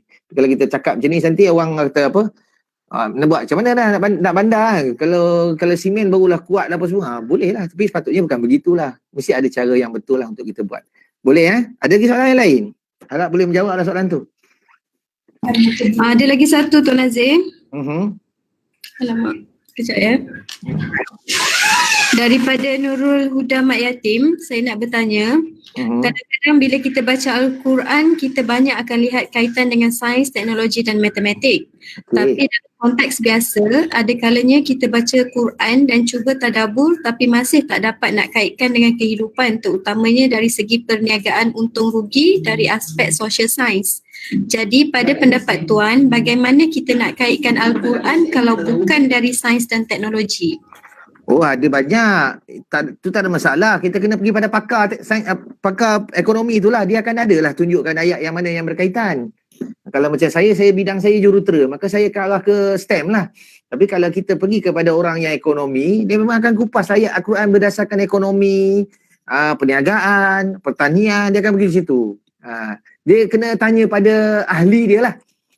Kalau tanya pada orang dalam bidang agama ni, dia akan cerita tentang hukum hakam, tentang akhlak, dia akan ke situ. Kalau orang ekonomi, dia akan ke situ lah. Dia akan, tapi carilah orang yang ekonomi yang memang tadabbur Quran lah, barulah akan jumpa. Kalau dia memang ekonomi, dia kira untung aja, tak jumpa jugalah. Dia akan buat apa saja. Banyak, tak payah risau sebab tu, ada je. Rasanya kalau cari ekonomi dalam Islam, buku ekonomi dalam Islam, perniagaan dalam Islam tu ada je. Ada je ayat Quran je, jangan risau. Memang ada. Ramai dah orang tulis. Okey, ada lagi satu Tuan Nazir. Okey. Apa pendapat Tuan dengan perubahan muka bumi bila gunung ganang dan bukit ditarah untuk pembangunan yang dilakukan? Oh, ni soalan tadi macam sama. Pendapat ke pendapatan? Pendapat Tuan Nazir. Kalau pendapatan lumayan lah kan. Okey, kalau pendapat ni cerita dia mudah dia. Saya nak tanya, hari ni masih ada tak lagi orang tarah bukit, potong bukit? Bermakna masih berluasa tak? Bermakna akan datang generasi akan datang akan terima akibat tu. Generasi siapa? Anak-anak kita lah, cucu-cucu kita. Jadi kita lah kena sediakan orang-orang itu supaya dia ambil alih. Dia jadi jurutera, dia jadi arkitek, dia jadi saintis, dia jadi doktor, agar dia ada dalam diri dia Al-Quran, supaya dia ingat akan ayat tadi, telah timbul kerosakan di darat dan di laut, barulah dia tak akan buat. Kena sentiasa dia ingat akan ayat itu, ingat akan peringatan-peringatan, ingat akan neraka dan syurga, ingat akan dosa dan pahala, ingat Tuhan, barulah dia tak akan buat. Jadi kitalah yang kena pastikan keadaan itu akan terus menerus kalau kita sekadar tengok saja. Seperti saya kata tadi, orang tu potong tiang, kita tengok aja, kita cuma komen. Kita cuba mengelak daripada menegur, kita cuma komen dekat belakang dan kita terima akibatnya apabila semua tiang dah kena tebang, akhirnya runtuhlah bangunan tu. Samalah kalau kita terus menerus hanya komen di belakang, kita tak menyediakan pelapis, generasi yang penerus yang akan bangunkan, yang akan betul balik keadaan, maka kita terimalah akibatnya. Hari ini pun dah kita terima, apa akan berlaku pada generasi yang akan datang, lagi teruklah mereka akan terima. Boleh Okey ke Puan Nurul? Okey, setakat ini tu saja soalan dia. Kalau Tuan nak sambung, boleh sambung lagi lah. Sebab dah pukul 4.24 dah ni. Saya takut nanti saya sambung dia turun 5.30. Mungkin ada. Tapi kalau nak tanya soalan boleh tanyalah. Kalau boleh tanya saya buka untuk tanya soalan lah. Kalau peserta ada soalan yang nak diajukan sendiri, boleh onkan mikrofon untuk Tuan Nazir. Kalau saya buka satu tajuk pun dia mesti pergi 20 minit. Okey, untuk yang pembelian buku, kami dah sediakan link untuk pre-order. Okey. Dulu bilangan buku, so siapa-siapa yang berminat bolehlah klik link yang dekat ruangan chat. Kami dah sediakan dah link pra-tempahan. Nanti saya terima daripada ni lah, tim ni lah yang buat program hari ni. Saya tak terima daripada setiap orang, jenuh kat saya kalau ada 50 orang, jenuh saya nak kena post 50 alamat kan. Jadi lebih baik saya post satu alamat je lah. Ini campur-campur daripada luar pun ada ni. Itulah, sekarang ni ada yang daripada luar, bukan daripada UiTM Kuala Pilah saja. Okey, tak apa. Begini, yang mana daripada UiTM Kuala Pilah satu alamat, nanti yang luar tu bagi alamat dia, saya pun asing. Okey. Tapi link kami tu dah sediakan lah, macam kena isi alamat lah. Nombor telefon jangan lupa, nombor telefon. Ya. Nanti saya post pakai JNT. okey. Saya bagi tahu tu. Tuan Azir ada satu lagi. Okey. Penerangan yang dalam program hari ni ada atau tiada di dalam buku yang akan dibeli nanti? Ada, siap video sekali. Yang tadi buka buku ada video. Ada, tapi kena guna ni handset lah. Dia ada scan pakai QR code. Kan? Lepas tu nanti terus dia main YouTube dekat situ. Dekat handphone tu. Halo? Cik Nazir boleh tak tunjukkan buku? Buku, ni buku dia. Ni buku saya. Nampak? Nampak. Ke gelap? Saya gelap tu biasalah kan. Maklumlah orang tak cerah kan. Ni Nampak. Dua buku. Dia kertas dia glossy paper, jangan risau. Kertas dia glossy paper. 146 muka surat buku yang kedua, 145 muka surat buku yang pertama. Padat dengan ilmu sains, dengan aktiviti. Kalau mana pihak universiti nak buat aktiviti dengan sekolah pun tak ada hal. Ada semua kat situ. Dah bagi habis dah supaya ada orang yang ganti tempat saya buat ceramah ni. Mungkin Puan Nurul lepas ni akan buat kan.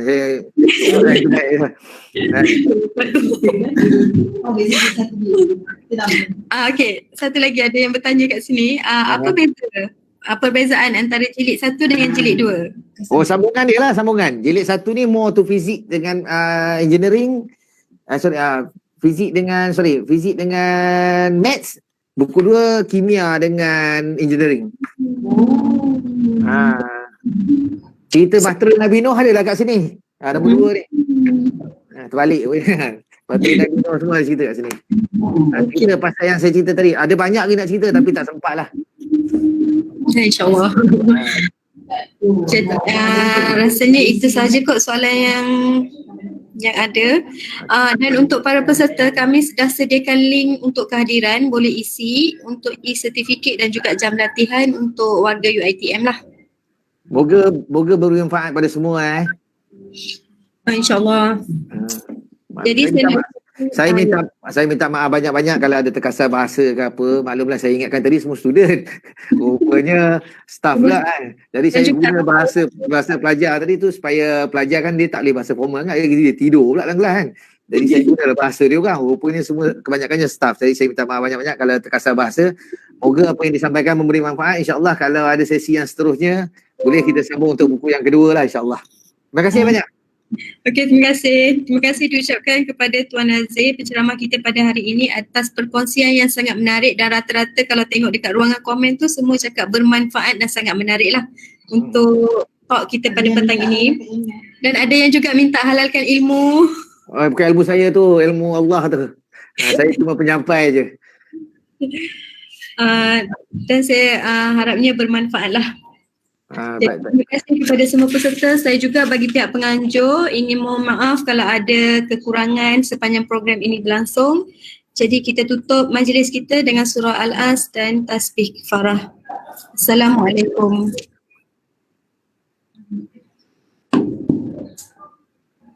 Assalamualaikum warahmatullahi wabarakatuh. Okay, saya keluar